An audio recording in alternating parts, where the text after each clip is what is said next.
Salut les crinqués. Elle est une icône de la mode. Elle est la première action figure. C'est moi. Et peut-être la première cosplayer. Elle a fait presque tous les métiers. Pour certains, elle est une inspiration pour les jeunes filles. Pour d'autres, elle est la source de leurs problèmes d'image corporelle. Elle a cette année 60 ans, épisode 73, Barbie. Marc de Paperman Gagnon, Joël Imaginatrix Rivard, Éric Red de Gamer Bourgoin et Sylvain des Animator Bureau. C'est le podcast des crinqués.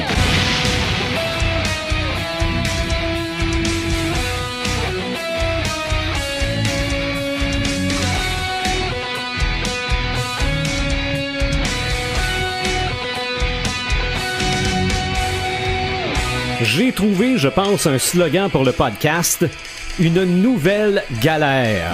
Ouais, tu trouves? Parce qu'aujourd'hui, c'en est encore une. Paperman, salut. Salut. Imaginatrix, salut. Bonsoir. Et notre invitée, Marilyn Fortin, salut. Pas besoin de surnom, je m'assume. Non, j'aurais pu t'appeler fashionista, ça se peut, non? Yo, man, j'étais en jogging. Non, je sais, là, mais bon, Non, les gens m'appellent la reine, là, mais je pouvais pas arriver en tant qu'invité dans quelque chose qui existe depuis Appelez-moi tellement... la reine. Non, mais je suis la reine, tu sais. Ouais, ben oui. Sylvain, ça fait combien de temps que t'animes ton podcast? Ben, ça va faire 3 ans. 3 ans, bientôt, au mois de mai, quelque part dans le mois de mai, ça fait 3 ans. Tu sais, je serais qui, moi, pour arriver après 3 ans, 73e podcast, appelez-moi la reine. C'est ça, exactement. Marilyn Fortin. C'est ça. Marilyn, on est collègues de travail dans la vraie vie, on se côtoie tous les jours. Puis j'ai posé la question, t'as-tu déjà joué à ça, toi, des Barbies? Puis oui, bon, ben viens-t'en, on va en parler dans le podcast. Parce que... Plein d'anecdotes. Je me posais la question suivante, quand je me disais dans quelle galère nous sommes embarqués, je me disais, Marc et moi... Des gars qui parlent de Barbie. Ouais, peut-être. Là, je me suis dit, hey, on a une fille dans le podcast, Joël. Hein? C'est Barbie incarnée.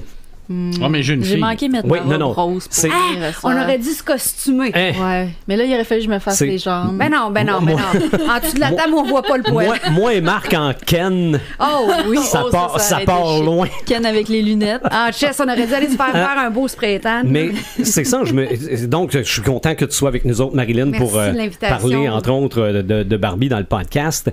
Je vais juste rappeler vite le concept du podcast. On prend un thème de la culture populaire et on essaie de démontrer toute son étendue, mais la plupart du temps, on se contente du sommet de l'iceberg. Tout à fait. Et encore une fois, aujourd'hui, on va démontrer que Barbie, c'en est tout un iceberg. En 60 ans, ça a marqué, ça marque encore. Ça va continuer. Ça va continuer de le faire. On peut nous écouter sur la plupart des plateformes où on offre des podcasts. On peut nous écouter via notre site internet, podcastdescrinqués.website, en vidéo également par YouTube. On va voir Marilyn en jogging. Oh mon Dieu, c'est pour vrai. Puis je te l'ai dit, puis je l'ai écrit sur Facebook. Je suis vraiment comme... Je peux pas dire nerveuse parce que le concept du podcast... C'est autre chose.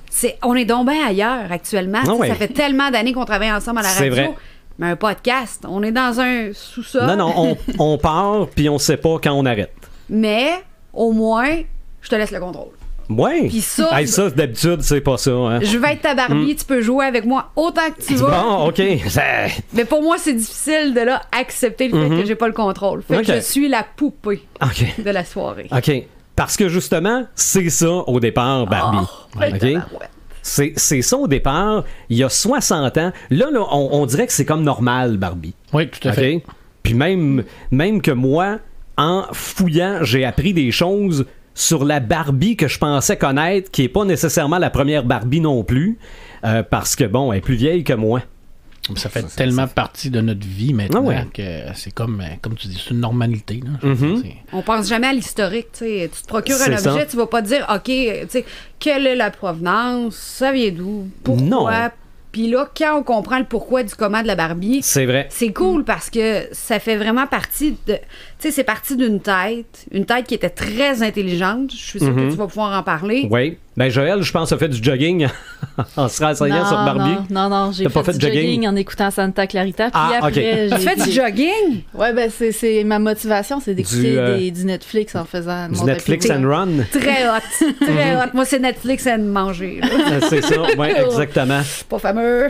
Mais qu'as-tu appris, Joël, sur la naissance de Barbie? Ouais, ben, tu sais, vous savez, moi, je suis tout le temps intéressée par le côté historique des choses, du comment, du pourquoi, Puis honnêtement, j'aurais pas été portée à faire une recherche sur Barbie en partant. Fait que non, non, mais c'est pas la petite fille en toi, non. Non, la petite fille en moi, elle tripait plus sur les dinosaures. Puis fait que j'ai écouté. On avait parlé l'autre fois de la série The Toys That Made Us. Fait qu'il y a un épisode justement qui est dédié sur Barbie. Fait que mais dans lequel il y a plein de choses qu'on n'aborde pas, qu'on va probablement aborder dans le podcast. Oui. En effet, c'est quand même un survol. On s'entend pour dire qu'on parle dans ce documentaire-là des grandes lignes. En fait, Barbie, ça vient de la compagnie Mattel. Mattel qui a été fondée en 1945 par un certain Harold Matson et Elliot Endler.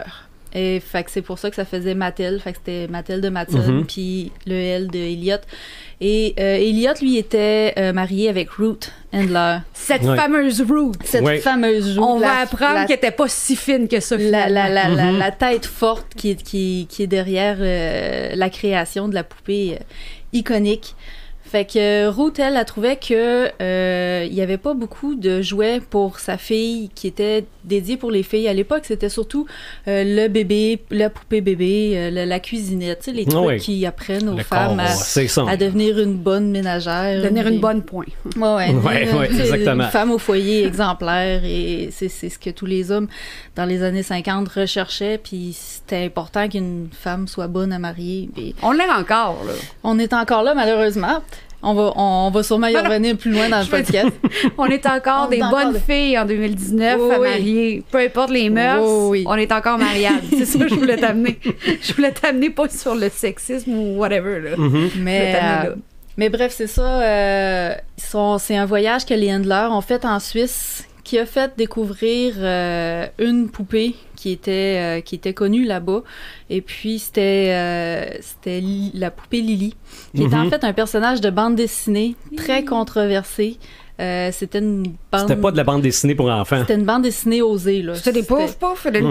C'était carrément là, une petite madame soumise aux hommes, puis on la voyait dans des positions suggestives. La genre de BD Playboy. Mais là, je suis un peu malaisée parce que mon surnom, c'est Lily. Ah oui? Okay, fait que là, tu m'offres... Il n'y a rien de malaisant là-dedans. Tu m'offres une histoire de bande dessinée érotique dans les années 45, 48. Colline, je suis gênée, là. Les Européens étaient très, très ouverts. Oui, puis là, on parle du temps de l'après-guerre. Fait que c'était comme une bande dessinée qui était faite un peu pour changer les idées des Allemands après la Deuxième Guerre mondiale. Fait que, bref, la fille de Ruth, Barbara, voit cette poupée-là, veut la voir, et elle se met à jouer avec ça. Et puis Ruth voit sa fille qui joue avec cette poupée osée-là, mais qui se fait plein de scénarios, puis elle adore jouer avec ça. Fait qu'elle voit ça comme une bonne opportunité pour l'entreprise. Ça pourrait faire un bon jouet, justement, pour les filles. Fait qu'elle apporte des poupées Lily en Amérique pour essayer de voir comment ils pourraient leur faire la vente à la sauce américaine. Fait qu'en 55, ils vont engager un designer qui s'appelle Jack Ryan. Lui, c'est la NASA. Il travaillait Il était concepteur pour des missiles. Oui. Des missiles télécommandés. T'imagines-tu, le gars travaillait pour la guerre, puis là, il va travailler pour les enfants. Exactement. Fait que il a comme travaillé là-dessus. C'est sûr qu'il a comme été obligé de descendre de salaire. On s'entend pour dire, il est parti du domaine militaire pour s'en aller dans le jouet. Fait qu'ils ont comme négocié des royautés sur chaque jouet qu'il allait travailler à concevoir pour pouvoir le payer. Un pourcentage, exactement. Comment t'as dit qu'il s'appelait? Jack Ryan. Jack Ryan, c'est pour vrai? Il n'y a pas un espion ou quelque chose comme ça, Jack Ryan? Le personnage de Tom Clancy s'appelle Jack Ryan. C'est ça. Fait que bref, c'est ça, c'est Ruth puis Jack, ils vont travailler ensemble pour comme refaire la poupée un peu, si on veut. En fait, ils vont surtout y rajouter des membres articulés, des bras, des jambes articulées. Mais au final, la poupée est quasiment une copie conforme de celle qu'il y avait en Allemagne. C'est ça, ben la tête, c'était quasiment pareil. Oui. Blonde. Non. Plus les yeux, les traits très fins, des petites lèvres, les yeux comme un peu... plus, mettons, Lucille Ball. OK. Vraiment, la femme la plus drôle de l'histoire. Ouais, vraiment années 50. Là. OK, les petits cheveux, puis... OK, je comprends. Le petit bec, puis les... elle avait des grands sourcils. Oui, les grands cils. C'est des cils peints, mais c'était pas encore les grands, là. OK. À cette époque-là, c'est venu plus dans les années 70. Est-ce qu'elle est arrivée avant le G.I. Joe? Oui. Le gros G.I. Joe. Oui. Non, c'est... s'il n'y avait pas eu de Barbie, il n'y aurait pas de G.I. Joe. Ah oui. Fait que, bref, c'est ça. Étais-tu sexy? Elle était très sexy. Même si on visait l'enfant? Même si on visait l'enfant, c'était très sexy. Elle avait les petits seins pointus, elle avait les hanches très proéminentes, la taille fine, les jambes élancées. C'était un mannequin. Puis c'était ça que Ruth, elle voulait. Elle voulait, dans le fond, que les petites filles voient qu'est-ce qu'elles allaient devenir plus tard. Elle était pas fine, Ruth, là. Elle voulait leur offrir un modèle, dans le fond, tu sais, puis c'est carrément ça. Mais bref, à la compagnie, chez Mattel, ça passait plus ou moins comme idée. Les femmes qui travaillaient pour la compagnie trouvaient que c'était une super de bonne idée. Ils trouvaient que c'était une forme d'émancipation, un peu, si on veut. Mais les hommes étaient super mal à l'aise avec le fait de vendre un jouet avec des seins. C'est drôle, hein? Oui, c'est vraiment... Puis 55 l'année, 1955? Ouais, dans les années 50. Puis, mais tu sais, les hommes, puis aux États-Unis, sont très conservateurs aussi, on s'entend pour dire. C'est pas partout de la même mentalité qu'en Europe. Puis c'est ça, les hommes savaient pas trop comment ils allaient faire pour vendre ce jouet-là à des enfants. C'est ça. Ça les rendait mal à l'aise. Puis même à ça, un coup que ça a pensé le stade des hommes dans la compagnie, il a fallu penser le stade des mères. Exactement. Des mamans. Ruth, elle a tenu son bout. Elle voulait vraiment le faire. Fait qu'ils ont lancé le jouet en 1959. Fait que c'est cet anniversaire-là qu'on célèbre. Au Salon du jouet à New York. Puis le Salon du jouet, encore là, c'était un truc où est-ce que les représentants, c'était tous des hommes, les fabricants de jouets, c'était tous des hommes. Fait qu'encore là, ils ont fait face au problème que les hommes étaient super mal à l'aise avec ça. Ça a été un échec total. Il y a personne qui voulait de ça. Puis quand les mères ont commencé à en entendre parler, ils se sont mis à se méfier de ce jouet-là. Ils voyaient ça pas comme de la rivalité, mais ils voyaient ça d'un très mauvais œil. Ben, ça démontrait aux filles qu'ils pouvaient être autre chose qu'une mère au foyer. Ben, pas tant que ça. Je pense que c'était vraiment au niveau de l'aspect physique que ça les rebutait, tu sais, que ça leur disait comme un modèle qui devrait être, puis que les femmes étaient pas nécessairement. Tu sais, ils voulaient-tu vraiment que le fille ait des idées que... Puis c'était un modèle qui était pour plaire aux hommes aussi, là. C'était carrément ça, là. Je t'emmène sur, justement, en ouverture, te dis les problèmes d'image corporelle. Oui. Ah oui. As-tu vu, dès le départ, c'est les femmes puis les hommes qui s'objectaient. Les deux n'étaient pas d'accord au nom de l'image corporelle, puis ils voulaient prendre soin peut-être de la santé mentale de leurs petits. Là. Ça a passé pareil. Puis tu sais-tu pourquoi? Parce qu'ils ont engagé un psychanalyste qui a fait des études de marché, qui a fait des recherches, puis ce psychanalyste-là, il avait le surnom du manipulateur. On en connaît des comme ça! Ben oui. Fait que c'est carrément... Il a réussi à mettre le doigt sur qu'est-ce qu'il pouvait aller chercher chez les mamans qui les convaincraient... Exactement. Qui les convaincraient d'acheter ce jouet-là pour les filles. Fait qu'ils ont fait une belle publicité. C'était quoi, hein? Le marketing. Moi, je sais comment ça finit. Entre autres, Barbie en robe de mariée. Et puis là, les mamans... C'est ça. Les mamans, tu sais, qui veulent tant que leur fille se marie éventuellement. Ça a joué sur une corde sensible. Les Barbies ont envahi le marché. Puis en même temps que cette publicité-là. Fait que tous les éléments pour une bonne recette étaient rassemblés. Puis ça fonctionnait à ce moment-là. Fait que... puis après ça, 3 ans plus tard, en 61, ben là, c'est là qu'on a vu Ken arriver. Qui est le nom du fils. Qui est le nom. Puis c'est ça. Je vous ai dit tantôt que sa fille s'appelait Barbara. Puis le fils de Ruth et Elliot s'appelait Ken. Fait que c'est comme si Ken puis Barbie étaient comme frères et sœurs, là. C'est un peu complexant en partant, là. Mais bref, c'est comme ça que Barbie a réussi à s'en sortir malgré la polémique. Puis l'histoire de l'entreprise jusqu'à aujourd'hui, c'est de la polémique, c'est du débat. Ah oui. Mais le monsieur que tu disais, là, le concepteur de missiles, il me semble que Ruth, elle l'a un petit peu poignardé dans le dos. En fait, il n'a jamais vraiment été reconnu. Non. Puis il n'a jamais signé. Même encore à cette heure, la compagnie Mattel, il n'en parle pas pantoute. Il est rarement dans les livres d'histoire. Il est très peu mentionné, puis on le mentionne justement dans le documentaire de Toys That Made Us. Puis j'ai trouvé ça bien, puis probablement parce qu'ils ont interrogé sa fille. Sa fille, elle fait partie du documentaire. Lui? La fille de Jack. Ce gars-là. Ouais. Ça, c'est le genre d'émission que j'ai écouté en faisant le ménage. Tu sais, j'ai pas été focus. C'est ça, mais il y a un détail qui me revient. Il a fait une beurrée, par exemple. Il a fait de l'argent. Parce que vu que, comme Joël le disait, il a été diminué de salaire, il a dit c'est beau, je vais prendre une cote. Mais ça a pris du temps. Ouais, mais quand ça a décollé, ça a décollé. Il en a fait de l'argent. Il a fait énormément d'argent, puis m'a donné, il a arrêté d'être payé pour X raisons, puis là, ça a fini en cours, puis... il a gagné. Il a fini par gagner. Contre Ruth. Ouais. La méchante. Fait que là, Ken puis Barbie sont comme frères et sœurs. Ouais, on est dans un genre de préquel de Game of Thrones, dans le fond. C'est ça que tu es en train de nous dire. Ça ressemble quasiment à ça. Ouais, mais est-ce que les filles faisaient ça avec leur Barbie et leur Ken? On a-tu déjà eu une preuve qu'ils étaient en couple? Je le sais. Moi, j'ai déjà joué aux mamans et à la maman et au papa avec mon frère. On s'est déjà costumé comme mari et femme.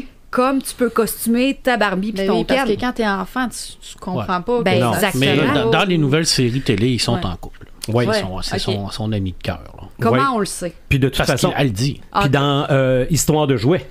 Guillaume le Métis-Vierge, Marie-Lou Wolfe. C'est vrai. On voit que ça a bien fini. C'était eux autres, ouais. Eux autres, c'est plus un couple. C'est ça.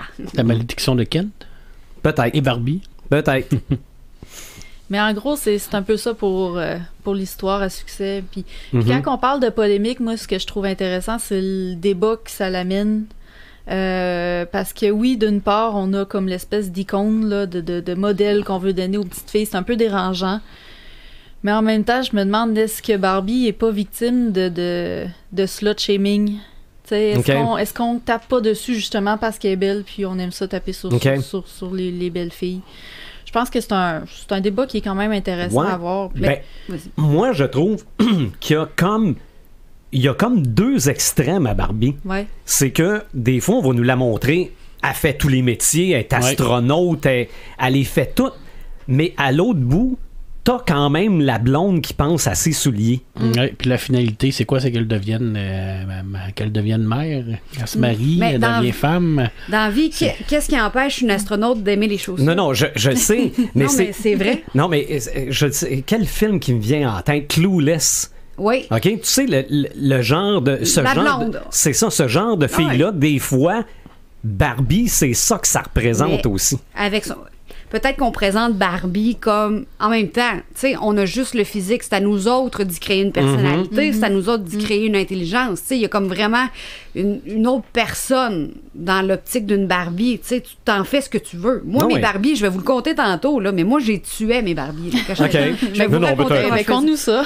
Non, tantôt, tu vas voir. Probablement que j'en ai déjà attaché quelques-unes pour les faire sauver par mes super-héros. Là, peut-être aussi. Là. Combien de cheveux que j'ai défaits, du colorant alimentaire. Tu sais, j'en ai fait des expériences avec des Barbies, mais en même temps, ça reste un jouet, là. Puis, tu sais, si tu veux... en tout cas, je sais pas pour toi, je sais pas pour vous autres, mais moi, je me suis jamais identifiée dans la Barbie. J'ai toujours compris que c'était un complément à mes jouets. Barbie limousine, puis la Barbie, chez mes parents, comment ça fonctionnait, c'était symbole de récompense. Donc, si j'avais un beau bulletin, j'avais une Barbie. Fait que ma Barbie, automatiquement, ben, elle avait une association positive. C'est pas parce que, mettons, je faisais une niaiserie, bon, on va te donner une poupée niaiseuse. T'sais, on serait qui de donner... On donne la personnalité qu'on veut à nos jouets. Exactement. Tu peux prendre tes figurines de Hulk puis les faire agir comme Batman. C'est juste l'extérieur. Tu viens mettre la vie dans ta poupée. Exactement. C'est l'imaginaire puis l'innocence de l'enfance qui fait qu'on s'associe pas nécessairement à des critères de beauté quand on est jeune. On pense pas encore à ça à cet âge-là, je pense. Ben non, je pense que ça, c'est les parents. Tu sais, on dit tout le temps, là, les adultes. Tu sais, comme dans Le Petit Prince. Tu sais, on veut pas devenir un adulte parce que les adultes oublient d'être des enfants. Mais tu sais, on peut-tu juste respecter le fait que, OK, peut-être que la poupée, elle a un corps stéréotypé parce que ça vient justement, pas démoniser, mais ça vient juste te prouver justement que c'est un jouet parce que, tu sais, t'as 5 ans, là, tu t'es en sac, là, qu'elle a une poitrine ou des cheveux blonds. C'est ça. Puis même à ça, c'était quand même aussi expliqué dans l'épisode de Toys That Made Us. C'est que c'est le corps d'un mannequin dans une vitrine. Ben oui. C'est fait pour porter les vêtements que tu vas y acheter. On s'en fout. C'est ça. Ça prenait un grand coup parce qu'avec 2-3 épaisseurs, ça y aurait remonté jusqu'en arrière des oreilles. C'est aussi simple que ça. C'est surtout un problème de diversité. C'est que la Barbie, elle nous montrait un type de femme. C'est vrai. Et ça a été corrigé plus tard avec les nouvelles Barbie parce qu'elle a beaucoup évolué dans le temps, la Barbie. Comme tu l'as dit, elle a fait tous les métiers du monde, mais aussi maintenant, elle est rendue noire, elle est rendue asiatique. Elle a tout fait. Mais à la base, c'est l'image que ça donne que toutes les femmes doivent être comme ça. Et c'est ça que mais ça, c'est-tu les enfants qui comprennent ça? Non, c'est pas. Oui, puis non, parce que dans le développement de l'enfant, c'est marqué. Je veux dire, il faut faire ce qu'on appelle l'évolution au niveau de la psychose d'un enfant, au niveau du psychisme d'un enfant, puis il faut le démontrer à nos enfants qu'il y a une diversité. Si le parent le fait pas, c'est pas l'enfant qui va le faire. Mais ce que l'enfant va voir, lui, c'est que les femmes, ben, c'est la Barbie, puis les Barbies, ben, faut ressembler à ça. Et ça a été prouvé, c'est scientifique, là, c'est des études. Ouais, mais ça, faudrait jouer juste avec des Barbies. Ben, effectivement, tout à fait. Puis il faut que t'ailles aucun parent en arrière qui développe puis qui explique aux enfants que ça représente une partie. Moi, je suis pas d'accord. Que c'est pas ça. Je suis pas d'accord. Si je joue avec un Transformer, je vais pas me dire que tous les hommes sont un véhicule. c'est pas la même chose. On parle de fiction, on parle de réalité. La Barbie représente une personne qui est réelle, qui est vivante. C'est une femme. Ken, c'est un homme. Un Transformer, c'est un robot. C'est de la fiction. C'est de l'imaginaire. Hulk, c'est un personnage de fiction. C'est de l'imaginaire. Il n'existe pas. Bruce Banner existe. Oui, mais t'as pas de chance de voir Hulk dehors. Tu peux pas devenir Hulk. Tandis que les petites filles vont s'identifier énormément à la Barbie parce qu'elle peut devenir comme une Barbie. Puis c'est même des buts dans la vie de certaines personnes, de certaines filles. Souvent, c'est véhiculé par des parents. Ben, on parle aux pageants, par exemple. Je suis tellement pas d'accord. Mais c'est ça qu'elle représentait. Puis c'est pour ça qu'elle a évolué, la Barbie. Oui. Elle est pas restée statique dans le temps. Là. Elle n'est pas restée toujours le même modèle. À un moment donné, elle l'a fait en 70, entre autres, elle a évolué à cause un peu de la révolution qu'il y a eu à cette époque-là, le flower power et tout ça. On l'a changé, on l'a émancipé. Puis c'est ça qui est le fun avec ce jouet-là, c'est qu'elle a suivi tous les courants de la société. Elle n'est pas restée dans son carcan. Par contre, il y a certaines personnes qui sont restées dans leur carcan avec l'image qu'elle fait. C'est que son image a évolué, mais il y a certaines personnes, pour eux autres, que ça va toujours rester un jouet démoniaque. Là. Il y en a là, qui est pour eux autres, c'est ça. Là. C'est ça, mais au départ... C'est comme le heavy metal. Il y en a encore qui pensent que le heavy metal, c'est mal puis que c'est démoniaque. Regardez qu'est-ce que ça a donné. Regardez ce que ça a donné. Voilà. Justement, le mal et le démon. C'est le mal et le démon. Mais le but de Barbie est quand même louable. Ben oui, le but, je pense que c'était de faire jouer les enfants. Oui. Puis justement, quand tu penses à tout ce que Barbie a eu, c'est-à-dire, des vêtements... Oui. T'avais la maison, t'avais la voiture, à un moment donné, là, ça a comme viré de bord. C'est comme les gars qui voulaient avoir quelque chose de même, puis les filles avaient tout ça. Elles, étaient donc bien chanceuses. Les voitures, le Winnebago, la piscine de l'amour. D'après moi, c'est là que G.I. Joe est arrivé dans les années 60, là, les gros. Là. Ouais. Est-ce que quand on regarde ça comme ça, Sylvain, est-ce que tu serais d'accord avec moi du fait que Barbie, elle est seule, puis elle a accès à tout ce qu'elle veut? Pas obligée d'avoir un Ken. Non, ça c'est un fait. Ça c'est un beau modèle, en effet. T'es capable d'avoir ce que tu... Barbie, là, on l'a pas les parents. C'est ça. On n'a pas de chum, tu sais. Elle a sa sœur. À la base, je pense que le principe est louable. Mais en même temps, on peut-tu juste respecter le fait que c'est un jouet? Ah non, c'est sûr. C'est un jouet. C'est sûr. On a eu du fun. On continue d'avoir du fun. Puis... Vos premiers souvenirs de Barbie? Tuer les Barbies. Ouais. N'as-tu tué, toi? Non, moi, j'en ai pas.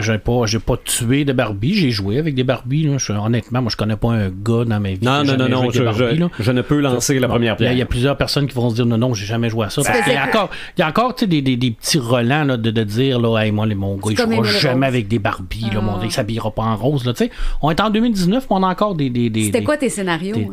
Ben, moi, je les utilisais avec mes G.I. Joe. Là, faisais-tu comme être en couple? Non, du tout. Non, c'était plus au niveau de l'interaction. Là, pour moi, là, je veux dire, c'était des scénarios où je me faisais, où il y avait une problématique, où soit les Barbie ou les G.I. Joe faisaient en sorte d'aller faire la mission. Donc, tu acceptais que la femme pouvait... Ben oui, tout à fait. Ah, c'est très beau. C'est sûr et certain que pour moi, la Barbie, c'était pas, mon Dieu, la demoiselle en détresse. Non, ça faisait partie intégrante de l'œuvre, parce que dans les G.I. Joe, les femmes qui avaient à l'intérieur de tout ça, ben c'était toutes des guerrières. C'était déjà l'émancipation, on l'avait déjà là. Oui. Fait que pour moi, ça n'a jamais été ce modèle-là, la Barbie. Là. Pour moi, ça n'a jamais été, oh mon Dieu, je suis la petite fille en détresse. Non, du tout. Je veux dire, c'est sûr que le physique, je veux dire, pour moi, ça me touchait pas. Là. Je veux dire, puis Ken non plus. Là, ça aurait été un but pour moi de ressembler à Ken. Là, Ah, mais gars, tu vois. Ça aurait été impossible. Là. Si toi-même, en tant que garçon, tu visais pas Ken... Non. Peut-être que c'est pas toutes les filles. Ben non, j'espère que c'est pas toutes les filles, aussi. Parce que sinon on va être dans le trou en tabarnouche. Sinon, j'ai pas atteint mon but, visiblement. C'est pas tout le monde là, il y en a qui veulent ressembler à Ken. Il y en a même qui se. Je vais avoir des chiffres. Qui va avoir des chiffres, là, il y en a qui se font faire des chirurgies. Je vais te dire combien ça m'a coûté. Pour pas ressembler à Ken. Pour arrêter de ressembler à Ken. Tout le monde arrêtait Sylvain. Crème. Mais c'est incroyable. Tu parles de Ken, là. Moi, dans ma tête, je me rappelle du Ken que je connaissais, puis je pense que c'est lui qui est dans l'histoire de jouets aussi. Et j'ai appris que c'était pas le premier. Non, c'était pas le premier. Mais même la première Barbie que j'ai connue, ça s'appelait, ou c'était son nom de code, la Malibu Barbie. Oui. OK? C'était, dans les années avec 70. Le char rose, je pense.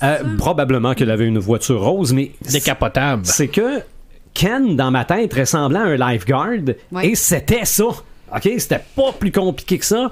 Ken puis Barbie, dans les années 70, y allaient à la plage. C'était ça qu'ils faisaient, eux autres. Donc, Barbie, elle était, évidemment... shape de plage. Oui, mais bien blonde, les cheveux bien droits, bronzée. Je pense qu'elle était pas... je pense qu'elle avait le teint quand même assez foncé. Tu pouvais y acheter un dune buggy, une piscine gonflable, mettre de l'eau dedans. Fait que ça, je pense que mettre de l'eau dans la piscine de Barbie pour faire... Tout le monde l'a fait. Elle avait cette piscine en arrière de la limousine. Est-ce que vous oui, me semble aussi. Oui, party Barbie! C'est ça. Ça fait que ça, c'était avant qu'on sache que le soleil, c'était dangereux. Là. Ouais.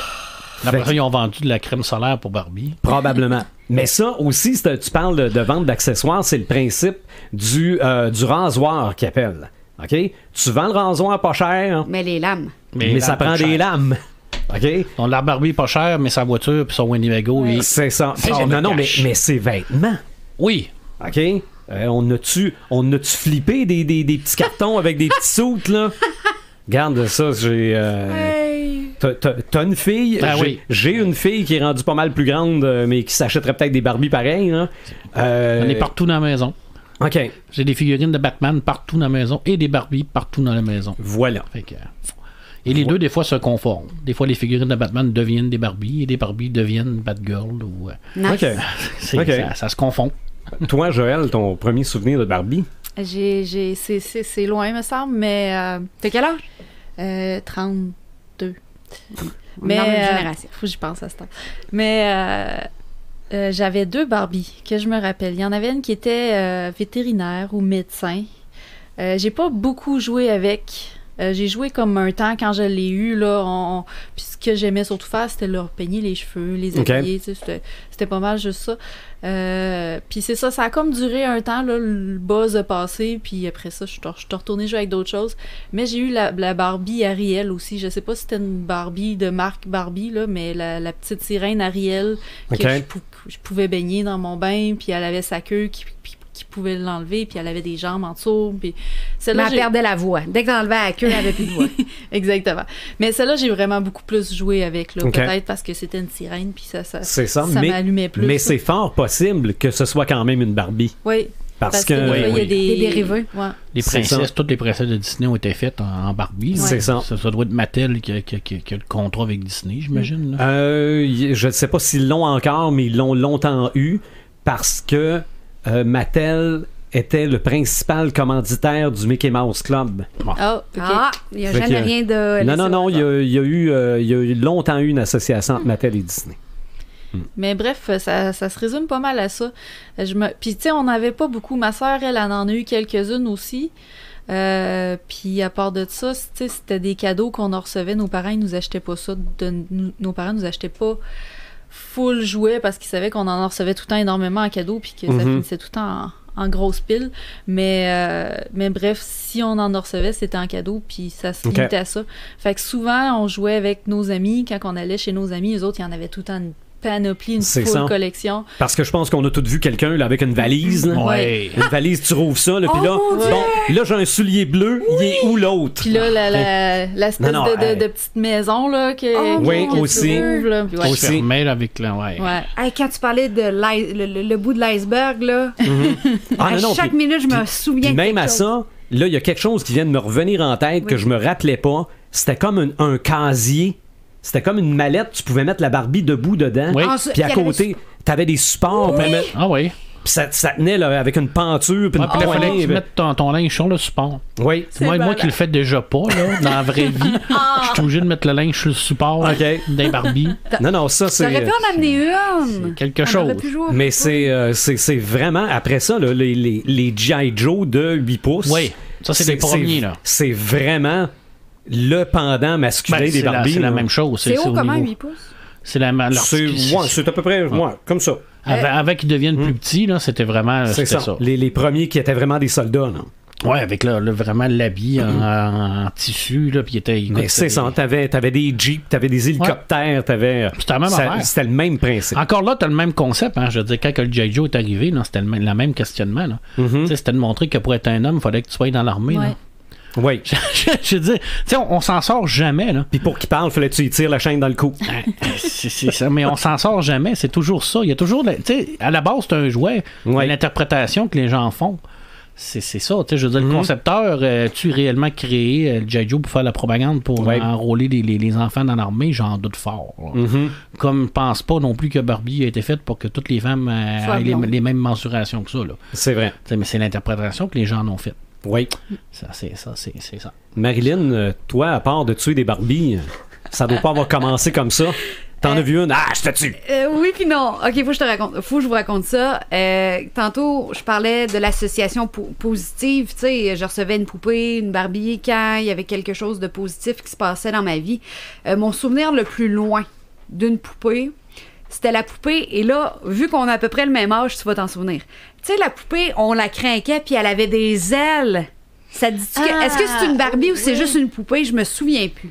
Parce que j'étais trop jeune. Je me rappelle vaguement de quelque chose comme ça, mais c'est une Barbie, je ne sais pas. Mais tu sais, dans mon univers Barbie poupée, tu sais, je sais pas si on parle mettons Kleenex mouchoir, mais tu sais, pour une poupée que j'ai jouée, le plus loin que je me souvienne, c'est la poupée. Je m'étais fait opérer, je m'étais fait enlever les amygdales. Fait que là, OK, l'opération s'est bien passée. Marilyn, t'es une bonne petite fille. On va aller te chercher une poupée, choisis-la. Hey, j'étais-tu contente? Puis l'autre aussi. Hey, là, je pars en peur, là. Une Barbie avec des ailes de plastique, des trous pour que tu fasses des bulles. OK. Ça te rappelle-tu quelque chose? Non. Mais tu pouvais faire des bulles. Mais celle-là, c'était une Barbie vraiment, là. Je le sais pas si c'était Barbie, le grand B.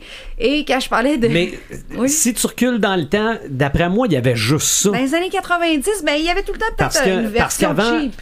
Ouais, c'est vrai. Tu comprends? Oui, mais, quelque chose pogne, fait qu'on va faire une version cheap. C'est la contrefaçon en 90, il y en avait-tu beaucoup? Il y en avait probablement, mais. Une poupée, c'est une poupée. C'est ça, mais c'est que dans les années 80 puis 90, t'as eu Jen. Qui a été de la compétition pour Barbie. Puis un peu plus tard, mais là, t'es peut-être rendu un peu trop vieille, c'était les Bratz. Les Bratz, non, j'étais trop vieille pour les Bratz. C'est ça. Puis ça, tant qu'à ça, les Bratz, l'image corporelle, c'est... Les grands yeux, puis les grosses babines. Ils ont eu les Monster High aussi. Oui, il y a ça. Les poupées qui étaient en forme de monstres, de vampires. C'est ça. Puis mon histoire que je tuais des Barbies, pour vrai, avec ma voisine d'en face, Myriam... Je suis vraiment gênée, là, OK? Ça, là, je pense que je l'ai raconté à personne. Quand on était jeune, on a fait plein de choses comme ça. L'année passée. Non, mais quand on était jeune... T'étais plus jeune. Mais mon père puis ma mère avaient un vélo intérieur. Fait que là, Myriam, elle pédalait, puis moi, je pognais les poupées. J'ai écrasé à la face sur le pneu qui tournait, ça a roue, puis on les défigurait. OK. Ça sentait à cire fondue, là. Je me souviens de l'odeur. Ça sentait le chaud, là. OK. Puis là, on les défigurait. Ça fait une belle face de sphinx. Puis là, on leur coupait les cheveux n'importe comment, puis on mettait de la teinture à nourriture, puis on les coiffait, mais on les tuait, là. C'était notre trip. Bon. Puis là, après ça, tu te disais, je vais être fine, m'en avoir un autre. Je sais pas ce qui arrivait après. J'ai comme un trou noir, là. Pour moi, j'ai dû me faire chicaner un peu parce que veux pas, c'était pas donné. Non, c'est sûr. De briser volontairement. Je veux dire, tout le monde accroche quelque chose dans la vie, là. Mais volontairement, on faisait vraiment des meurtres. Fait que... Je vous donnerai mon adresse. Là, depuis que tu as vu Histoire de jouets, tu dois filer cheap un peu. Hein? À ce temps que tu sais ce qui se passe dans ton dos avec Sid. Ouais. T'es la Sid des Barbie. Oh my God. Fait que c'est ça, on tuait les Barbies. C'est tout. Mais là, on vient peut-être de donner l'idée à quelques autres personnes. Ne faites pas ça. Non, puis si jamais il y a un psychanalyste à l'écoute, on finit dans pas long. Appelez-moi. Peut-être qu'il y a moyen de... Tu sais, pourquoi? Je veux dire, j'étais un enfant accompli, puis mes parents étaient présents, la figure féminine était là. Pourquoi ce plaisir malsain de tuer? Aucune idée. De briser. Parce qu'on a toute une passe qu'on aimait briser volontairement des trucs. Ouais, mais je suis encore de même, là, mais... Non, moi là, juste anecdote, tant qu'à être là-dedans, dans la psychanalyse de notre enfance, ma sœur, sur une tablette, plaçait toute sa petite vaisselle en plastique. Oh non. OK? Puis bon, on avait plusieurs tablettes où on mettait nos jouets. OK? Moi, je mets des vilains à travers. OK? Et là... Non, je mets des vilains.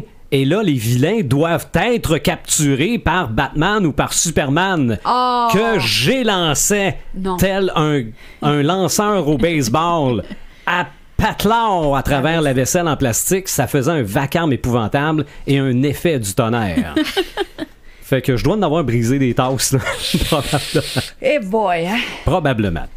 Barbie, ça devient évidemment notre partenaire de jeu. Ça devient quasiment peut-être comme quelqu'un de la famille. Tant qu'à avoir une Barbie, tu veux y acheter du linge. Ben oui, il fallait qu'elle soit belle. Une robe bleue, c'était pas assez. Ça prend la rose, ça prend la blanche. Probablement. Barbie a eu une designer pendant de nombreuses années. Une vraie?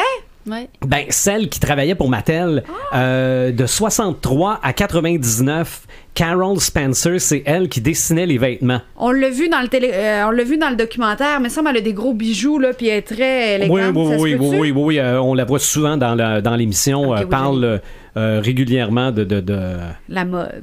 De la mode, mais je pense qu'elle a des commentaires un peu sarcastiques sur certaines personnes aussi qui ont travaillé autour de Barbie, oui. Penses-tu que Barbie a influencé la mode ou la mode Barbie... Attends une minute. Est-ce que Barbie a influencé la mode ou Barbie a été influencée par la mode? Moi, je pense que ça doit être un peu des deux. Un peu précurseur. Mais il y a de vrais designers qui ont fait des vêtements pour Barbie. Et c'est pas... Je pense pas... des versions Barbie des vêtements qu'ils ont déjà faites. Admettons, ta fille de 5 ans, elle voit la belle robe bleue, puis au palais, si t'ajoutes un petit 20$, ta fille peut avoir la même robe que ta Barbie. Moi, ça me sais rien. Pas. Hey, on parle de quoi? OK, parfait. Mais je serais pas surpris que les robes de Barbie dessinées, mettons, par Carol Spencer étaient disponibles peut-être en version limitée. C'est ça. Ou en patron, parce que les mamans cousaient. Colin, Sylvain Bureau. Non, mais j'avais une maman qui cousait à coup encore. Là. J'aurais une commande spéciale. Mais probablement que ça se peut que les patrons des robes de Barbie se vendent en version petite fille. Ou ça, il y en a parce que ma mère en fait en tricote. Okay, des chandails, des bas, des... De mémoire ou... non, mais je suppose qu'elle a pris un patron, mais je pense qu'elle a des patrons pour ça. Mais probablement. Pour Barbie, ça a du sens en tabarouette. Non, mais un patron avec le logo tout, là, regarde, s'il y a une pièce à faire. On y va. Ça me surprend pas. Bon, Jean-Paul Gaultier a dessiné pour Barbie. Michael Kors, Escada, que je ne connais pas. Là, je vous sens des noms de designers que, bon, j'ai l'air bien intelligent, mais j'ai juste suivi la liste. Là. Parce que le designer, des fois, travaille pour des maisons. Oh oui, c'est pas parce que t'es pas Monsieur Chanel, tu comprends-tu? C'est mais ça. Tu travailles pour Chanel. Ben, si je te dis Christian Dior, ça, je sais qui c'est. Ouais. Versace, je m'en doute un petit peu.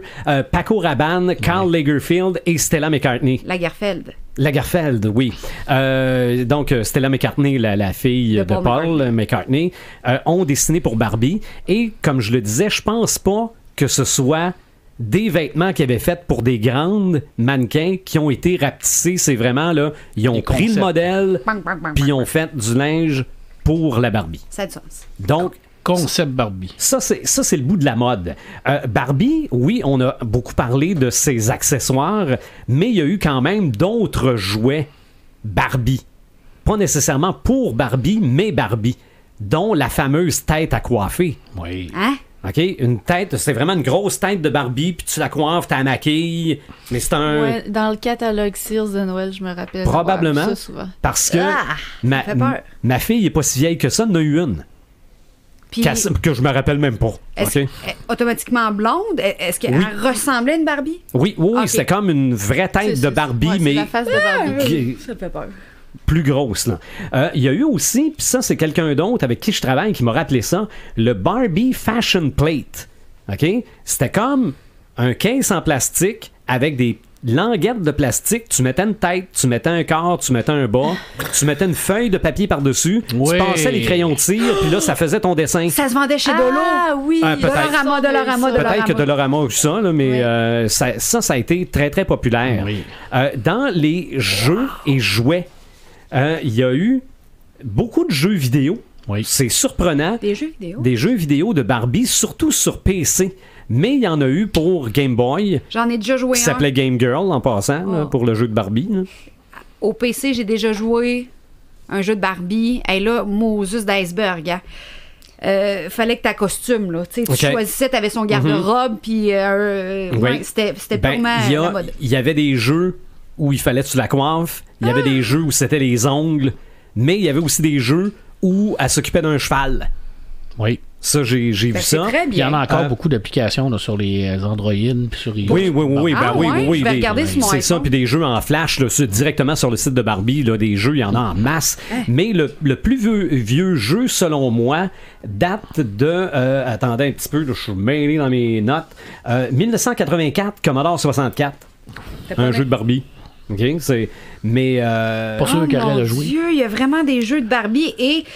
Les jeux de Barbie que je vois sur... Moi, j'ai un iPhone. Achat intégré. Oui. Probablement que si tu veux des petits sauts supplémentaires, il faut que tu payes. Tu as le premier niveau gratuit. C'est ça. Tu vas avancer. Le premier jeu de plateau Barbie, OK, le premier board game date de 1961. Quand même. En même temps que la sortie... de Ken, oui. Un jeu de table, là? Oui. Ça ressemblait un peu à Monopoly pour ce que j'ai vu, mais ça s'appelait The Barbie Game Queen of the Prom. C'est toi. La reine. Mais la reine du bal fait que on n'est pas encore dans les Barbie astronautes, là. Non. Ah bon. OK, oui, elle est émancipée, mais peut-être pas tant que ça. Bon, vite, l'influence de Barbie dans la musique. Barbie Girl. Ben là... À part ça, y a-t-il quelque chose d'autre que j'ai... Non, je vais pas chercher plus loin. Là. Il y a peut-être eu des vinyles des aventures de Barbie. Il y avait des vinyles des aventures de n'importe quoi. Là, sûrement, à peu près. Il y a à peu près 12 millions de jeux aussi, comme les jeux de mémoire de Barbie. Tout ce qui se fait de Barbie se fait en d'autres sortes là, de jeux. Là. La plus grosse collection de Barbie, selon le livre des records Guinness, Bettina Dorfman en a plus de 15 000. 15 000. 15 000 poupées Barbie. Évalué à combien? Là, ça, j'ai pas l'évaluation. Mais ça, justement, les Barbie de collection, parce que ça, on en a vaguement parlé, là, mais Barbie a été peut-être la première à se déguiser aussi en d'autres personnages. Il y a moyen d'avoir une Barbie de n'importe qui. Oui. Mais et là, je parle de personnages. Personnages de fiction, là. Tu peux avoir une Barbie Marilyn Monroe originale. Ça se peut. Mais ça, c'est pas un personnage de fiction. Autant que tu peux avoir... Oui, puis non. Ouais. Hein? On pourrait partir longtemps là-dessus. Non, ouais, je sais. Tu nous connais, là? On a passé 10 heures pour s'en parler. Autant que tu pourrais avoir une Barbie Marilyn Monroe, mais admettons une Barbie régulière que t'habilles en Marilyn Monroe. Tu comprends-tu l'enfant? C'est ça. Je le sais pas. Comprends-tu? Je sais qu'il y avait une version gars qui s'appelait Action Jackson ou quelque chose de même, que lui, tu pouvais lui acheter un costume de Capitaine America. Un Barbie, là? Ouais, c'était comme c'était un gars, mais c'était pas Ken, là. Mais ça ressemblait à ça. Puis lui, tu pouvais y acheter un costume de super-héros. OK? Mais acheter une Barbie, puis acheter juste la robe de Marilyn Monroe pour en faire une Barbie Marilyn Monroe, je pense pas que ça se fait. Parce qu'on veut protéger. Ben, peut-être. Sauf que une Barbie Ariel, je suis sûr que ça se pouvait. Une Barbie Cruella, j'ai vu ça. Il y a eu des Barbies. Il y a des Barbies de toutes les princesses aussi, là. Oui, mais c'est ça. One Direction, puis tu sais, des Barbies tabarouettes. Ça va trop vite. C'est que maintenant, t'as aussi les Barbies personnages réels. Surtout cette année, où on veut rendre hommage à des femmes d'exception. Oui. Donc, on leur fait leur modèle Barbie, mais un exemplaire, puis c'est la personne qui l'a. Tu peux pas acheter cette Barbie-là. Là. Très hot. Mais des Barbies de collection. Là, ça doit être des Barbies qui valent très cher. Là. Probablement. Pour ce qui est des films, j'en ai un avec moi dans le studio, qui est Mermaidia, tiré de la série Barbie Fairytopia. Te souviens-tu de Mariposa? La Barbie papillon. Parce que Mariposa, ça veut dire papillon. Okay. Mariposa, qui était une Barbie papillon. Ça vient de me flasher. OK. Je pense que c'est elle, les ailes. Ça doit être en DVD. Oui. Parce que juste des DVD, j'en ai vu une vingtaine de titres. Il y a la série télé qui est, attends un petit peu, Barbie Life in the Dream House. Ouais. C'est des segments de 3 minutes. Ça date de 2012, puis je pense que ça joue encore. Là. Présentement, il y a Barbie Lego qui passe. OK. Est-ce que la Barbie est en Lego? Un genre de Lego, mais pas comme les Lego comme on connaît, comme un super-héros. Tu sais, c'est des Lego plus gros, là. Okay. C'est vraiment comme le concept de Lego. Barbie Lego. Ouais. Comme je le disais, on peut voir Barbie et Ken dans l'histoire de jouets 2, 3. On voit la maman de Barbie qui s'en vient. La maman de Barbie, c'est qui? C'est une Barbie plus vieille. Puis c'est quoi son métier? Être maman. Épouse. Il y a un court-métrage tiré de l'univers d'histoire de jouets qui met en vedette Barbie et Ken, qui s'appelle Hawaiian Vacation. Je ne sais pas c'était avant quel film, là. J'ai pas vu ça, moi. Ouais, moi je me rappelle, ils veulent partir en voyage puis ça marche pas pantoute, là. Juste Barbie et Ken ou la gang d'histoire de jouets? La gang d'histoire de jouets essaie de les aider puis je pense que ça marche pas. Puis il me semble qu'à la fin, la plage. Ouais, à la fin, on les voit sortir dehors dans la neige puis ils font juste pouc! Ils défoncent dans le banc de neige, ça finit comme ça. Eh ben là, t'as punché le film, là. Ah, j'ai spoilé. Il y a, je pense, le premier film de Barbie, Barbie and the Sensations Rocking Back to Earth. C'était un groupe de musique. Ça date de 1987, mais ça devait être pour faire compétition à Jen. Jen. Et les hologrammes, là. Ouais, ça devait être pour faire concurrence à ça. À part ça, il y a le film qui est prévu pour 2020. Avec Margot Robbie. En vrai. Ouais. J'espère que le synopsis que j'ai vu, c'est de la bullshit. Vas-y, je sais pas c'est quoi. Une Barbie du Barbieland se fait mettre à la porte parce qu'elle est jugée imparfaite. OK? Ça, c'est Margot Robbie. Là, ça veut dire ça veut dire que le message que ça va lancer, c'est pas grave si vous êtes juste laide comme Margot Robbie. Ou bien c'est correct d'être différent. Mais ça, c'est tous les films d'ado. C'est la fille d'à côté là, qui a ses lunettes puis qui est laide, elle enlève ses lunettes. C'est ça. Elle est resplendissante. Là. C'est dans le même genre que ça. Là. C'est correct peut-être d'être différent. Mais ça s'adresse à qui? Regarde, j'ai aucune idée. Mais si c'est Margot Robbie puis qu'elle se fait dire qu'elle est pas parfaite, là, j'ai bien hâte de voir les autres papas. C'est ça. Les gens qui veulent ressembler à Barbie et Ken. Oh mon doux Seigneur. Okay? D'ailleurs, il y avait un Ken et Barbie dans le téléroman 4,5. Je me rappelle pas de ça. 2 personnages qui s'appelaient Ken et Barbie. Oui, qui étaient des motards. Oui. OK, oui. Ah ben OK, je peux bien pas m'en rappeler parce que physiquement, c'était pas nécessairement ça. Puis il y avait la Malibu Stacy. Oh Oh mon Dieu! C'est pas dans Simpsons, ça? C'est la copie parodique de Barbie dans les Simpsons. Oui, c'est vrai. C'est vrai. Stacy. C'est vrai. C'est vrai. Mais je pense Ken, il revient pas dans la série qui a suivi. Ouais, l'auberge du chien noir. L'auberge du chien noir. Bon, OK. On arrête la parenthèse. On ferme la parenthèse. Mais la Barbie, selon moi, parce qu'il y en a plein là, qui essayent de ressembler à Barbie, là, mais celle qu'on a probablement tous et toutes vues s'appelle Valeria Lukianova, ukrainienne, donc oui, russe, ben, en tout cas, l'ex-URSS. L'as-tu vu sans maquillage et sans Photoshop? Oui. C'est troublant pareil, hein? Ouais. C'est troublant comment quelqu'un peut se rendre là. Ouais, mais c'était correct. C'était correct, mais c'était extrême pareil. Oui, absolument. Quel médecin, éthiquement parlant, va faire « Ah ben oui, c'est bon, on va t'enlever les côtes. » Mais on peut la voir dans un film. Non. Oui, qui est sorti en 2017. Le film s'appelle The Doll. OK? La poupée. Bizarre, hein? Ça doit être un excellent film parce que Ron Jeremy aussi joue là-dedans. C'est un film de... Non, je pense pas. T'es sûr que c'est pas un film de... Non, c'est pas un film de... C'est pas un film de Ron Jeremy. Non, Ron Jeremy, il a pris sa retraite. Ouais, il fait plus de... Non, je pense... Non, il apparaît dans des vidéos en robe de chambre. Mais il l'enlève pas. Il est tellement dégueulasse. Je pense qu'en 2017, ça doit donner ça aussi. Mais il y a aussi un certain Rodrigo Alves. Ouais. Lui, il vient du Brésil. Ah, c'est Rodrigo, son nom. Rodrigo. Lui, là, avec les dents, là. Je ne sais pas. Les heures de dents. Moi, toutes les photos que j'ai vues, il y avait les deux babines bien collées.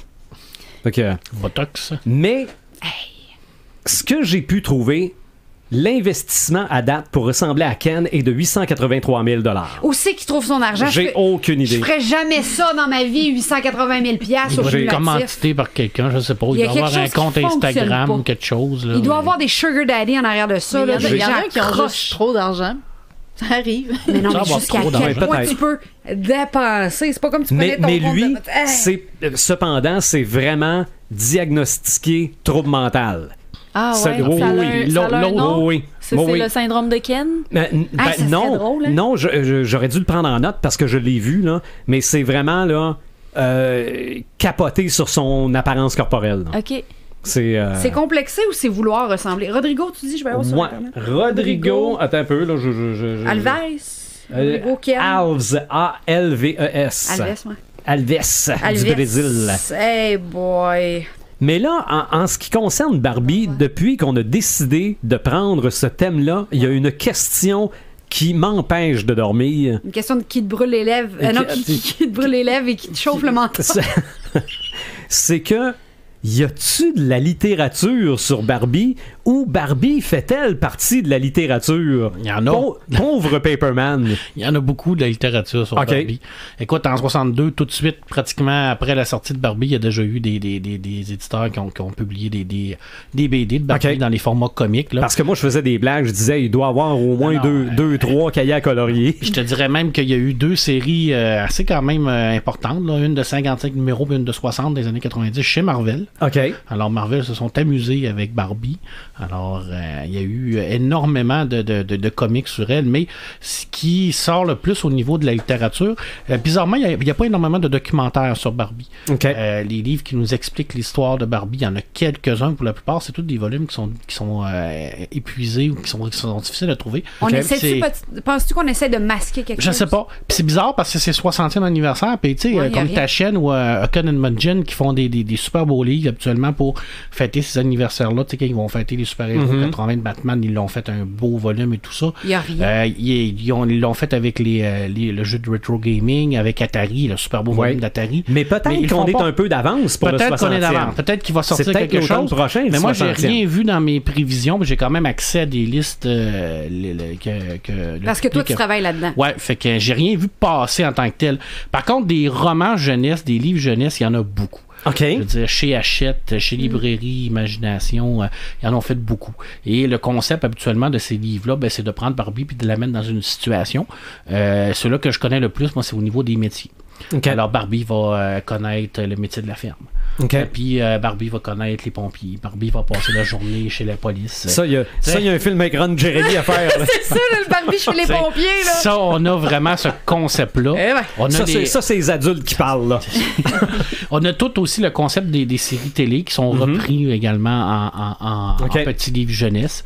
Où ce qu'on va prendre l'histoire de Barbie avec ses amis et là, on va avoir dans une situation X, exemple, Barbie va à la plage mais elle oublie son chapeau ou elle s'en va à une place où ce qu'elle a l'autre tout à coup elle a un pneu crevé puis c'est des situations réelles de la vie où ce que le personnage va vivre puis qui fait en sorte que les personnes qui vont le lire vont s'identifier à ce personnage-là dans cette situation-là et ça a beaucoup évolué la littérature de Barbie aujourd'hui, c'est excessivement pédagogique là. C'est ça, c'est une belle extension du concept de base. Tout à fait, puis je veux dire Barbie à l'intérieur de ces livres-là souvent là, on va parler beaucoup de diversité parce que les amis de Barbie maintenant, ils sont pas toutes blondes, ils sont pas toutes blanches. Hein, elle a beaucoup évolué par rapport à ça. Fait que la littérature le fait évoluer au niveau de son message qu'elle transmet aux jeunes filles, parce qu'on se cachera pas que majoritairement cette littérature-là s'adresse à une clientèle un peu plus féminine au niveau des jeunes filles.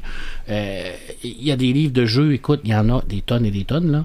Je veux dire, les livres de coloriage, des livres de création de Barbie. Il y a des livres-jeux au niveau de l'habillement des Barbie, où ce qu'on va vraiment décoller des collants, où on va les habiller, où on se peut les réutiliser. Parce que avant, on a créé Barbie parce que les filles avaient juste des poupées en carton avec les.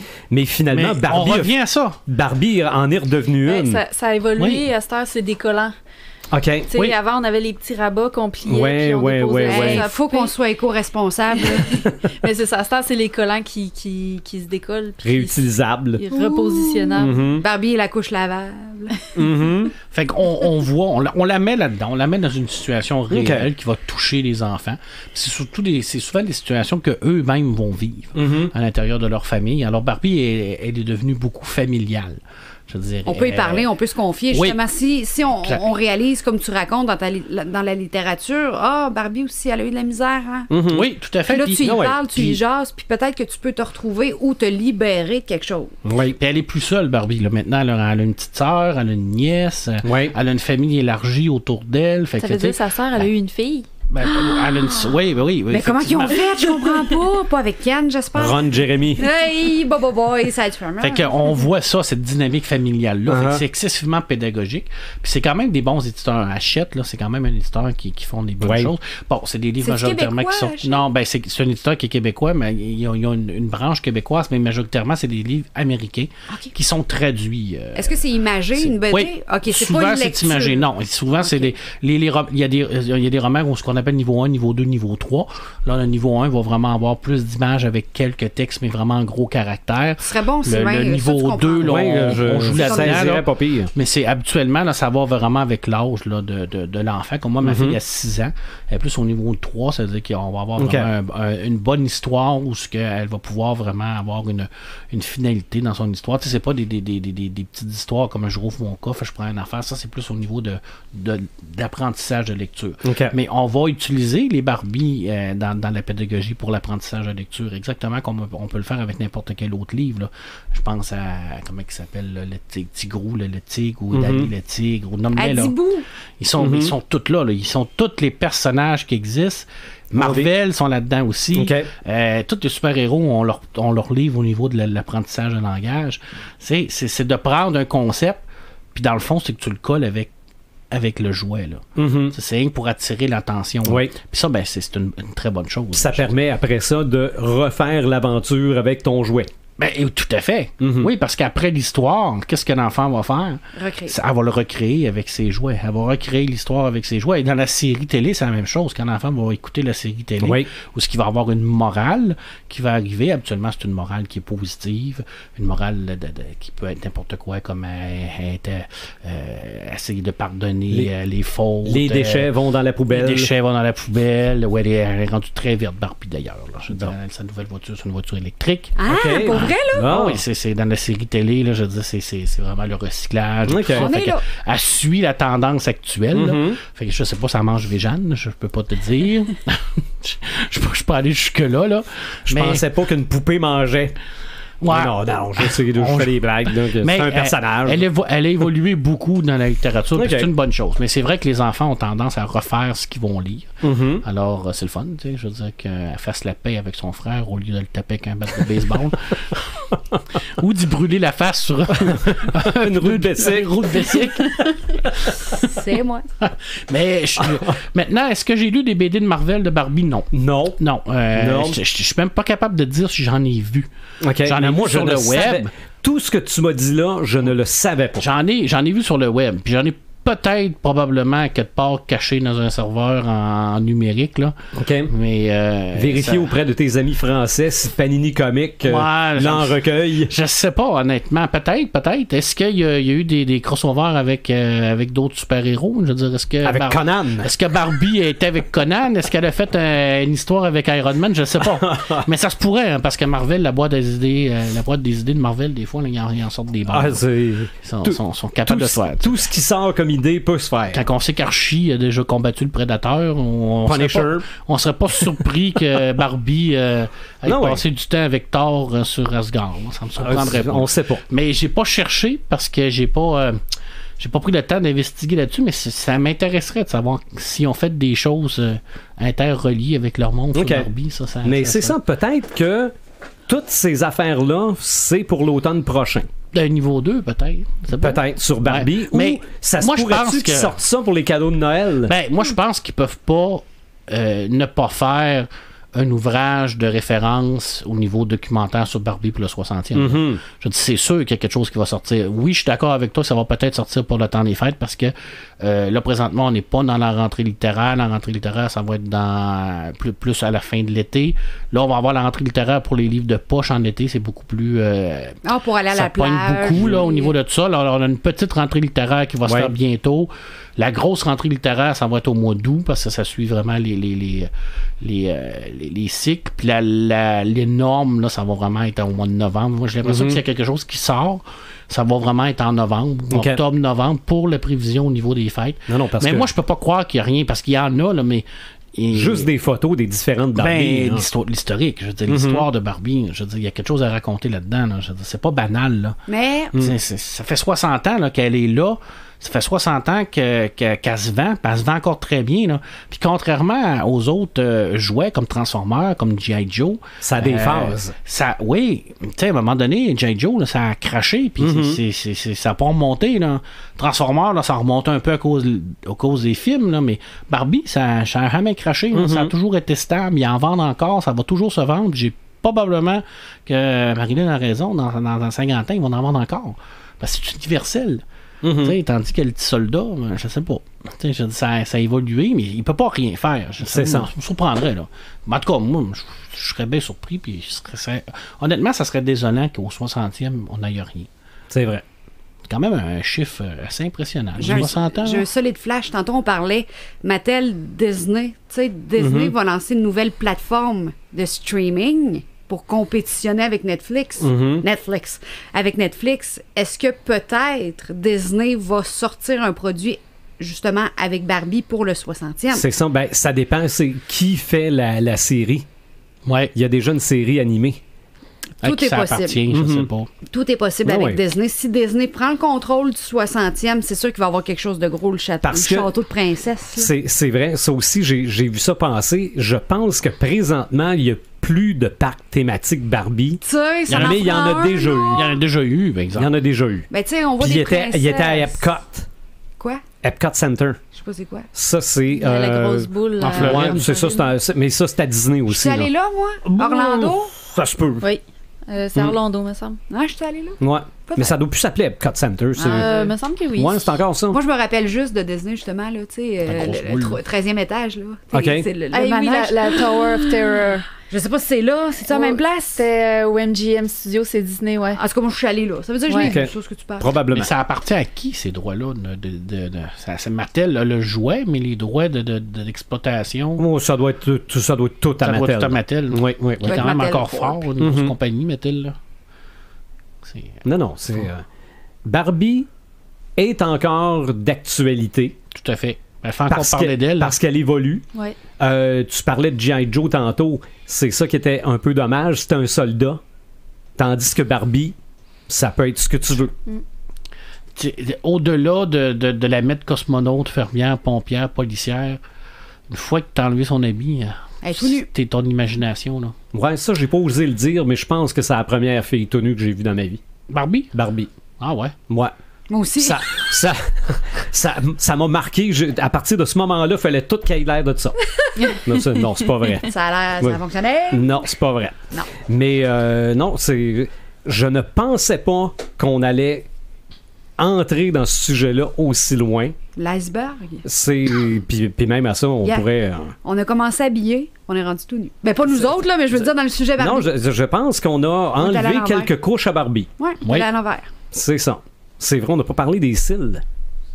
Il y a un moment donné dans les années 70, c'était la mode les faux cils. Fait qu'ils ont mis des cils très longs. Des vrais cils. Ils n'étaient pas peints comme sur les autres Barbie.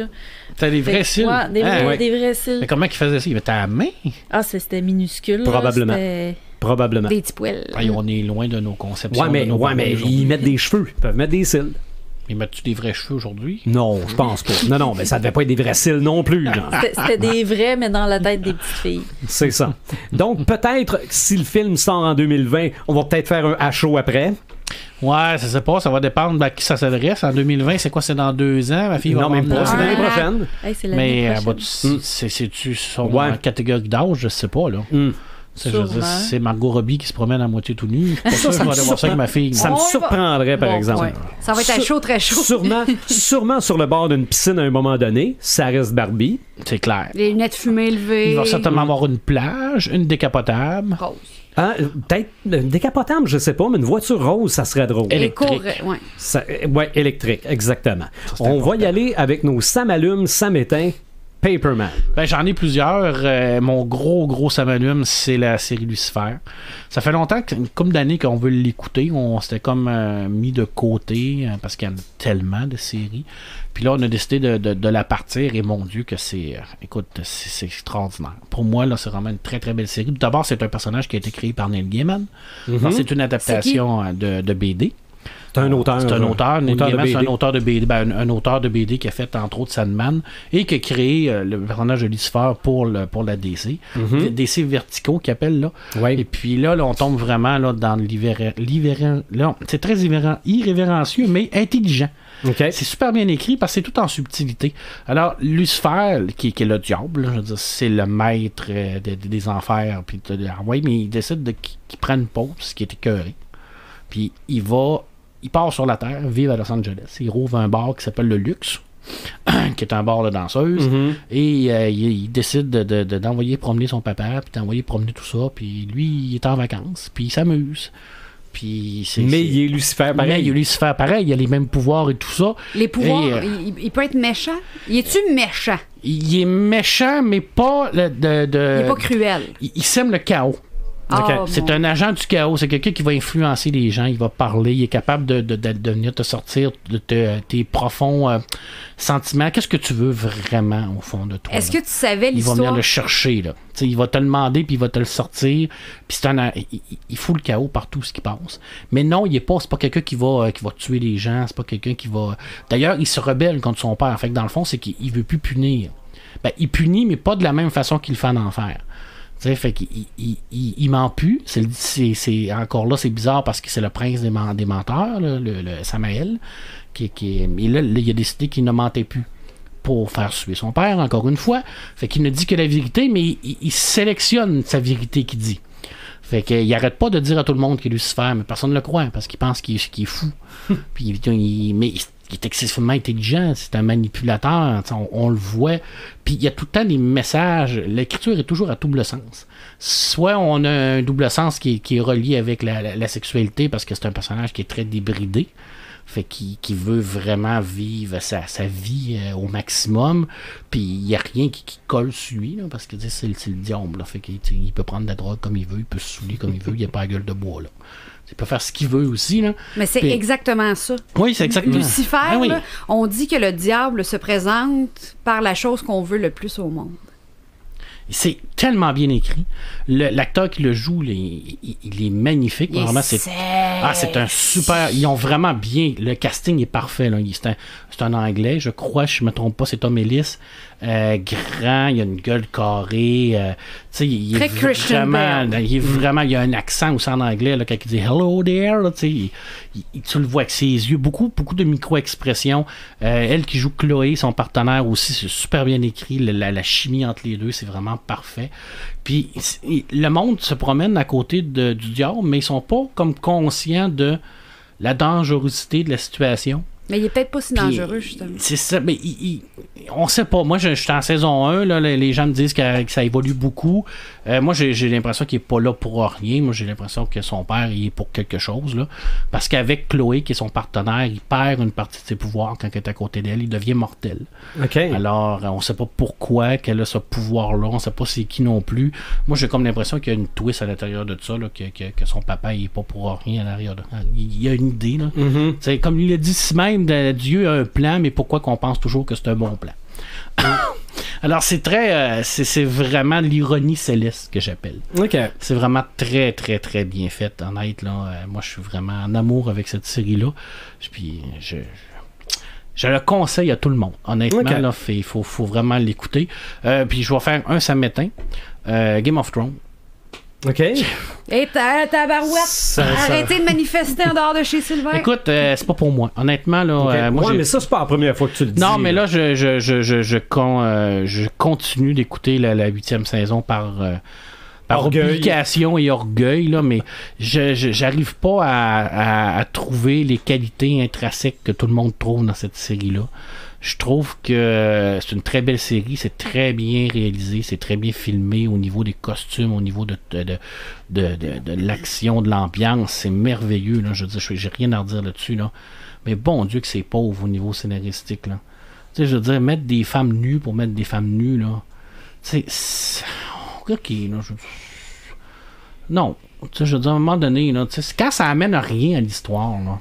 Je dois admettre que le premier épisode, le seul que j'ai vu là, de la saison 8, je dois admettre que les femmes nues... Ça sert à rien, là. Je peux pas dire que c'est pas le fun, là. Ben non, c'est pas ça le but non plus. Non, mais qu'est-ce que ça fait là? J'en ai aucune espèce d'idée. Ça sert à rien, ça amène à rien l'histoire. Non, t'as parfaitement raison. Mettre la violence pour de la violence, tu sais. Il y avait la possibilité de transcender le genre du fantastique, de la fantasy. Et au lieu de tout ça, Martin est tombé encore une fois dans les stéréotypes, les préjugés de cette culture-là de la fantasy. Mais c'est qu'à un moment donné, ils ont manqué de matériel. Ouais, aussi, ben là, c'est rendu qu'il écrit plus, là. C'est ça, en fait. Mais c'est pas... non, moi, je comprends l'engouement parce que c'est une série qui est magistrale au niveau de l'impact qu'elle a eu, mais c'est clairement pas une série pour moi. OK. Honnêtement, là, j'aime pas ça. Bon. Mais je vais l'écouter quand même. Mais ça m'étonne que tu t'es rendu jusque-là. Je les ai toutes écoutées. Quand là, je suis rendu à la saison 8. Saison 7, il y a eu 2 épisodes qui se passait quelque chose. Le reste... je suis pas quelqu'un qui... Moi, j'aime ça quand il y a du développement de personnages. C'est important de prendre son temps, de développer des relations entre les personnages, puis de dire pourquoi que lui, il haït lui, puis il haït lui. Mais là, maintenant, c'est bon. Okay. J'ai hâte quand même de voir la bagarre. Ouais. C'est pour ça que tu l'écoutes. Pour la baston! T'as écouté 8 saisons au complet juste pour voir la bataille de la fin. Non, mais ça, c'est intéressant de savoir les marcheurs blancs, tout ça. Ça, c'est une partie de l'histoire qui m'intéresse. Là. C'est le côté fantasy. Là. Ça, je me dis, OK, où c'est qu'ils veulent l'emmener? Ça, c'est. Il y a quand même des points positifs, mais je me rends compte que c'est pas une série qui a été écrite pour moi. Un peu comme Westworld. On a eu la discussion de Westworld. Là. Ouais, mais ça, t'as arrêté. Tout à fait. Ça, j'ai pas été capable d'écouter la 2e saison. Je suis stoppé net à la première épisode, puis je sais pas quand est-ce que je vais être capable. Là. Je suis pas encore rendu là dans mon cerveau. Là. Okay. Ça me trouble énormément. Okay. Honnêtement, là, je suis un peu troublé. Mais je vais essayer. OK. Je vais essayer. Puis, je pense que gros, ça m'allume Avenger. On a bien aimé ça. J'en dirai pas plus. Ça, vous voulez qu'on en reparle un peu tantôt. Tu voulais pas parler du biopic de Tolkien? Ah, mon Dieu, ouais. Je t'ai dit starter, là? Ouais, tu vas starter, là. C'est parce que C'est encore un samalume parce que j'ai hâte de le voir. Surtout hâte de le voir pour voir à quel point ça va être fidèle à la biographie de Tolkien. C'est quoi? C'est l'histoire de Tolkien, mais c'est l'auteur du Seigneur des Anneaux. C'est vraiment sa vie, là, sa jeunesse. Au niveau présente un film. Ouais, c'est ça. Sauf qu'ils ont fait. C'est pas grand public, ça, là, parce que moi, j'ai aucune idée. Non, tout à fait. Non, c'est pas grand public. Et l'équipe créatrice en arrière de ça, ils n'ont pas pensé de demander l'avis de la Tolkien Estate, qui est la compagnie qui est gérée par les descendants de Tolkien. Fait que le film n'est pas sorti et la Tolkien Estate a sorti un communiqué pour dire qu'il reniait le film. Qu'il n'était pas d'accord, qu'il voulait rien savoir de ça, qu'il se dissociait du contenu. C'est ça, sauf qu'ils l'ont pas vu. Non, ils l'ont pas vu, mais ils n'ont pas participé, ils n'ont pas été... Mais c'est un peu tata pareil, honnête, là. T'sais, c'est comme si je ferais un film sur toi, mais que j'irais pas demander d'avis à ta conjointe, tes enfants, puis... je veux dire, à un moment donné... Et on connaît la férocité du Tolkien Estate qui... Ils sont très conservateurs. Ils sont très, très conservateurs. Oui. Alors, c'était quoi d'aller leur demander? Probablement qu'ils seraient fait dire non, là, j'imagine. Non, peut-être qu'ils l'ont demandé aussi, on ne sait pas. Non, ils l'ont pas demandé. Non, parce que s'il avait demandé puis il y avait eu un refus légalement, il aurait pu avoir quelque chose. Là, il aurait pu faire pareil. Il aurait fait pareil, mais au moins, là, il aurait pu dire, nous, on a fait notre bonhomme de chemin, on a fait notre travail. Quelle nationalité était... Anglais. Anglais d'Angleterre? Ouais. Il est né en Afrique du Sud, mais il a vécu toute sa vie en Angleterre. OK. Fait que, dans quand même les années à peu près? C'est dans les années 30. OK. Ouais, il est né dans les années 30 ou il a vécu dans les années 30? Il a vécu dans les années 50, 40, 50, mais il est mort en 73, il a connu la Barbie. Il a connu Barbie. Fait que, c'est pas connu Barbie. Il a connu Barbie sûrement, oui. Mais je suis pas sûr il a peut-être commencé ses scénarios. Non, ça je pense pas. C'est important aussi de comprendre que la famille renie ça parce qu'ils veulent pas que les gens prennent tout ce qui va être dans le film pour du cash. Oui, effectivement. C'est ça, parce qu'un biopic, c'est sûr que tu tournes les coins ronds. Il va y avoir de la fiction, c'est sûr qu'il va y avoir des dialogues qui n'auront pas été dans la réalité ou quoi que ce soit. Puis, il faut s'en attendre. Ou qu'ils vont le faire rêver de quelque chose à un moment donné, puis c'est pas arrivé. Ça. Mais ça veut pas dire que le film va être mauvais, ça veut pas dire qu'il va être rempli de mensonges, ça veut juste dire que faut pas prendre ce qu'il va y avoir là-dedans. Ils prennent pas de chance, dans le fond. C'est exactement ça. Tu peux pas faire une vie en 2 heures. Ils mettent ça clair et net et précis en partant. Là. Je veux dire, pour nous, on n'a pas participé, on veut rien savoir de ça. Mais de toute façon, ils veulent jamais rien savoir de rien. Non, c'est ça. Fait que si vous allez voir le film puis vous trouvez ça extrêmement intéressant, si vous voulez savoir vraiment ça a été quoi sa vie, puis avoir des faits véridiques sur sa vie, il existe sûrement des biographies. Ouais, j'en ai parlé dans le Tolkien, là, fait qu'il y en a beaucoup, là, surtout deux grosses biographies, dont un qui parle de sa guerre, la guerre, quand il a vécu la guerre, là, Tolkien par rapport à la Grande Guerre.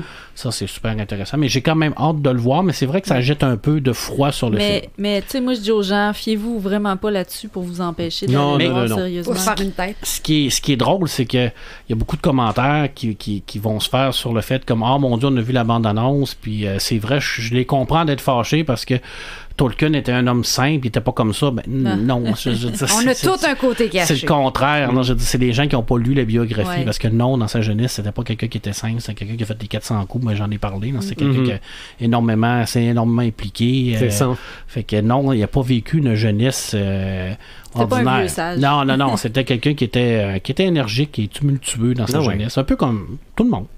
C'est ça, mais ça va être comme n'importe quel biopic, là, celui, mon Dieu... Queen, Elton John. Ouais, mais je pense aussi celui qui a craqué le code des nazis. Là. Ouais, Turing. Ouais, Turing. C'est ça, qui est décédé en croquant une pomme empoisonnée. Là. Ouais.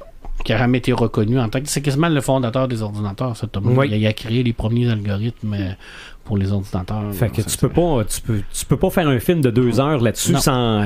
prendre quelques raccourcis. Puis toutes les histoires sont bonnes à raconter. Skippé de l'histoire parce qu'il était homosexuel, puis que ça a fait un gros scandale à cette époque-là, encore une fois. C'est vrai. C'est un très très bon film. Ils ont fait une très belle BD sur Alan Turing. Également sur son histoire que j'ai beaucoup aimé, vraiment là, très très bien développé pour nous expliquer là, pourquoi c'était un génie cet homme-là. De son époque, là. Je veux dire, il n'y avait rien. C'est de créer ça avec rien. Là. C'est quand même fort, là, ce qu'il a fait. Là. Puis Aladdin, Kalim, Je le mets dans mes samalumes, moi. Ouais, OK. moi aussi. J'ai vu ça dans la bande-annonce hier, puis... Très joli. Wow! Non, c'est... On va ça- retrouver l'esprit du film original, puis je trouve que ça va être plus... ça va être pas mal comme dans le cas de La Belle et la Bête, je trouve. Oui. T'sais, on va chercher le petit côté de... La Belle et la Bête, mon chandail. Ben petit oui. côté régional, un peu, là, Oui. la culture de Ouais. ce pays-là, on va le retrouver moi, dedans. quand je l'ai vu hier au cinéma, bande-annonce que j'avais déjà vue, je me suis dit, ça va-tu être le Black Panther pour Bollywood? Ah, peut-être.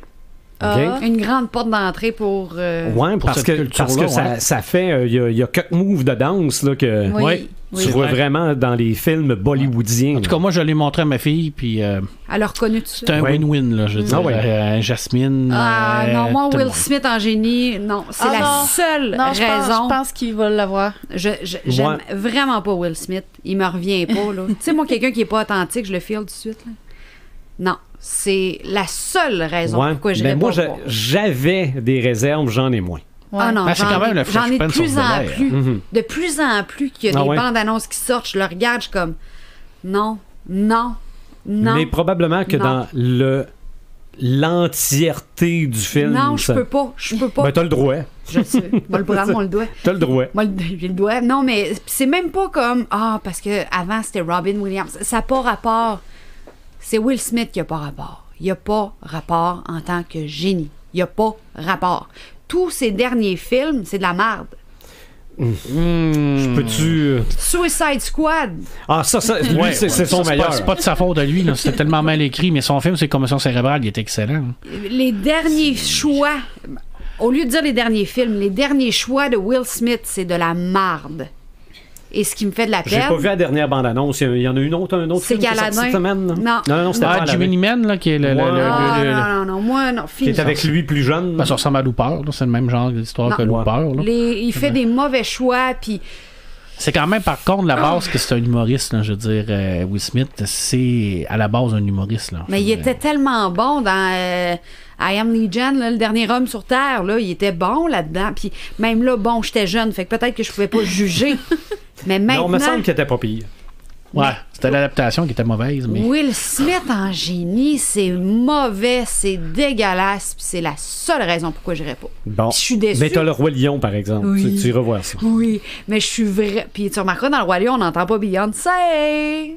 Parce que les gens, tu vas vouloir aller au cinéma pour entendre Beyoncé. Parce que dans la bande-annonce, on n'entend pas Nala parler. Je vais aller le voir en français. Mais non, Will Smith en génie. Pourtant, Aladdin, c'est mon genre de gars. Là. Fait que, tu sais, je serais la première comme en avant. Will Smith, fini. Fini. J'ai déjà ton Sam éteint. T'as-tu un Sam allume? Non, ce qui m'éteint... Ah, j'y avais pensé, j'ai oublié. Avengers, 3 heures, pour moi, c'est non. Comme on a parlé avant, Je peux comprendre ta position. c'est non. Parce que moi, ma position après 3 heures était difficile à revenir à la La normale. vessie. Mais, puis même là, c'est même pas... Tu le sais, tu me connais.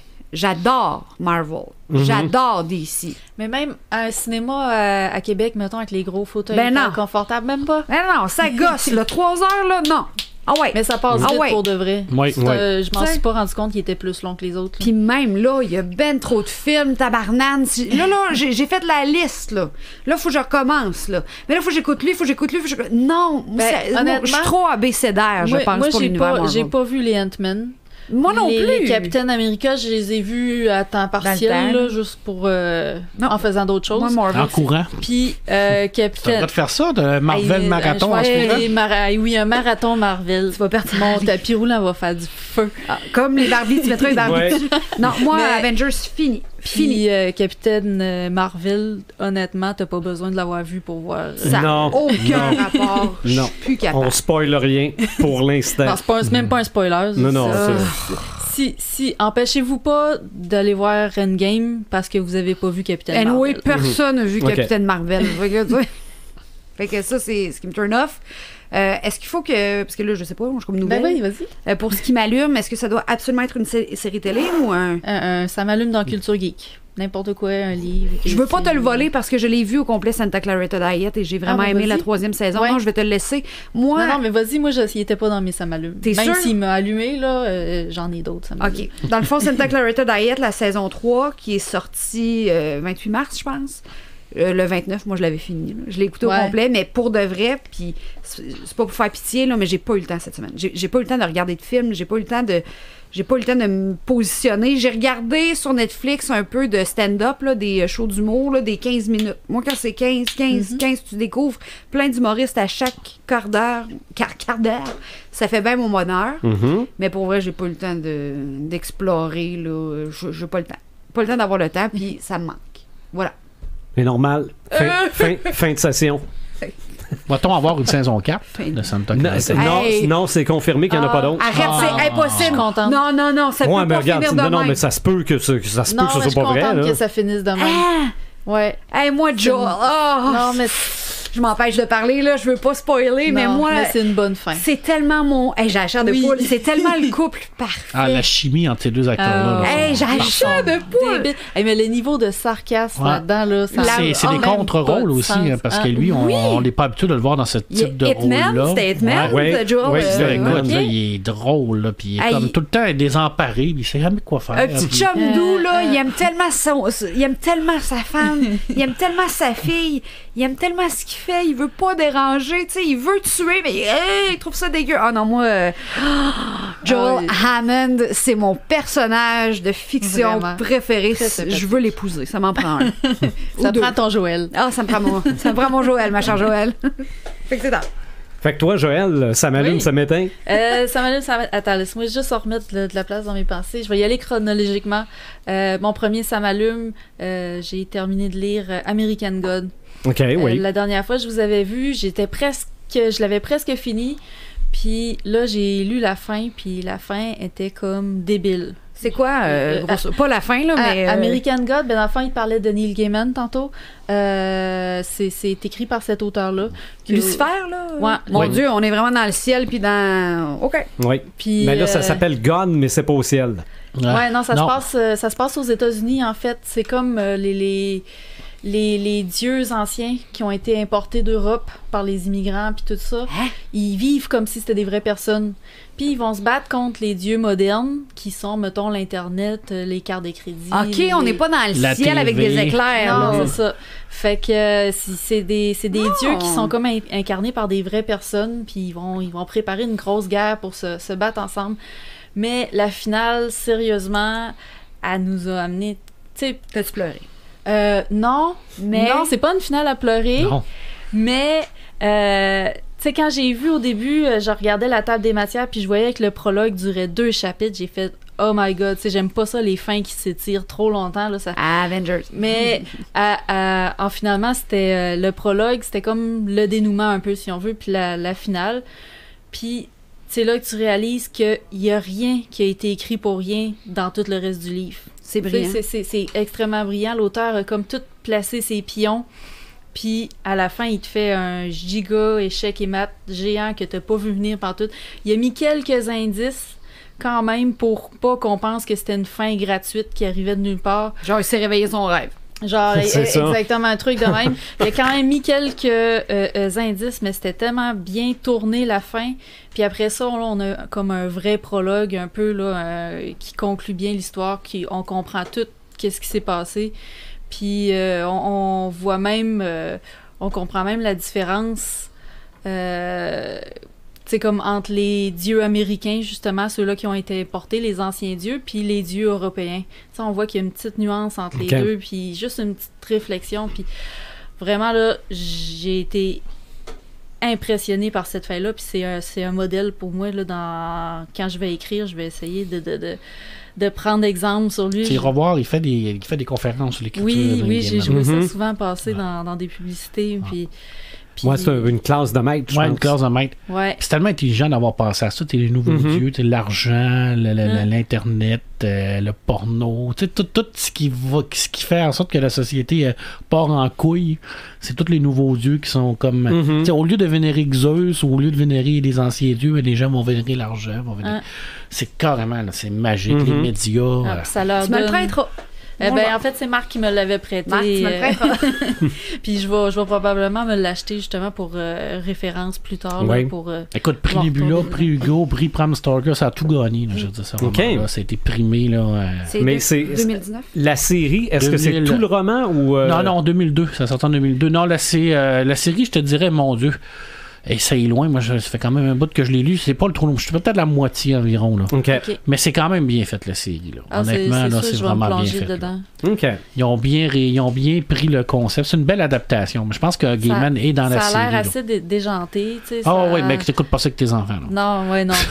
Mais, ça, c'est clair. Là. Mais j'ai beaucoup aimé la bande-annonce. Sérieusement, là, c'était... Là, la saison 2 est censée commencer bientôt. Ouais. Moi, j'ai excessivement hâte. Là. Ouais. C'est un peu dans le même genre que Preacher. C'est des séries là, qui sont un peu là, complètement, là, qui part à gauche, à droite, un peu comme Happy. Je peux-tu rajouter quelque chose? Oui. Ça vient de m'inspirer. The Umbrella Academy, j'ai vraiment aimé ça, mais maudit, ça finit mal. C'est fini pour une saison 2. Mais tu sais, t'es comme, tu le manges. Ah ouais, et puis là, Mais c'est ça. Ça serait intéressant de faire un podcast des fins qui nous ont déçus. Oui. OK. Joël en a quelques-unes. Moi, mais. Tu d'accord avec ça? Ouais. Moi, je pourrais te parler du téléfilm La mort de l'incroyable Hulk. La seule fois dans ma vie... Ah non, c'est peut-être pas la seule fois que j'ai eu envie de péter une TV. Là. The Umbrella Academy, là, ça, Ce que je trouve dommage quand ils font ça, c'est qu'ils savent pas s'il va y avoir une saison 2. Ils savent pas s'ils vont être recalés. Il y en a tellement. Là, fait que t'es comme, man, m'a donné 2 piastres, donnez-vous des... Mais lui, il est signé, l'Umbrella. Là. Okay. Ça va être Dallas, ça va être la suite. Là. Mais tu sais, donnez-nous des fins comme Stranger Things ou non comme la 3e saison de Santa Clarita Diet. Joel Hammond. Qui laisse une porte ouverte, mais qui... Une porte ouverte, mais qui a quand même une fin d'arc. C'est ça. Tu sais au moins que ce que tu as suivi est fini. Ouais. Ou faites pas comme Hannibal puis rushez ça pour que la finale soit vraiment moron. Là. Ça, c'était épouvantable. Ça se pitch en bas d'une falaise puis c'est fini. Ouais, c'était dur, ça. Excusez, j'ai spoilé. Mais alors, écoute, c'est une vieille série. Hey, je m'excuse, j'ai volé de ton temps. Mais non, mais je vais reprendre à partir d'où ce que je t'ai rendu. Désolée. Il n'y a pas de problème. Fait que c'est ça. Ça, c'était pour American God. Ensuite de ça, Congrès boréal qui s'en vient la semaine prochaine. C'est la bière boréale? Non, mais il va sûrement avoir de la bière en soirée, pareil. Mais c'est le congrès de l'imaginaire au Québec. C'est-tu dans ta tête ou c'est physique? C'est physique, c'est à Sherbrooke que ça se passe. Puis c'est l'imaginaire fantastique, science-fiction. C'est surtout un congrès qui rassemble des passionnés de littérature. Mais on tend aussi vers d'autres trucs. Là. Il y a tout le temps un espace pour les board gaming d'aménager. Puis on peut souvent voir Patrick Sénécal qui est en train de jouer à des jeux. C'est nos utopiales au Québec. Là. Exactement. Okay. Puis énormément de panels intéressants. Tu vas-y aller? Ben oui, c'est sûr tu m'appelleras, je vais t'acheter. Ah ouais? On va aller voir ça.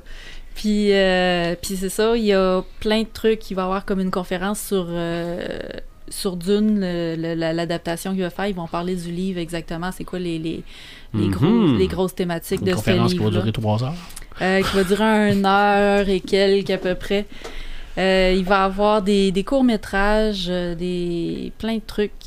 C'est tout ce qui parle de la science-fiction. Au Québec ou dans le monde? Il y a des auteurs qui viennent de partout. Des auteurs anglais, il y a des auteurs européens. C'est quand même assez gros, là, comme... C'est pas un Comic-Con, c'est pas la même affaire. C'est pas comme un Comic-Con. Mais est-ce qu'il va y avoir du...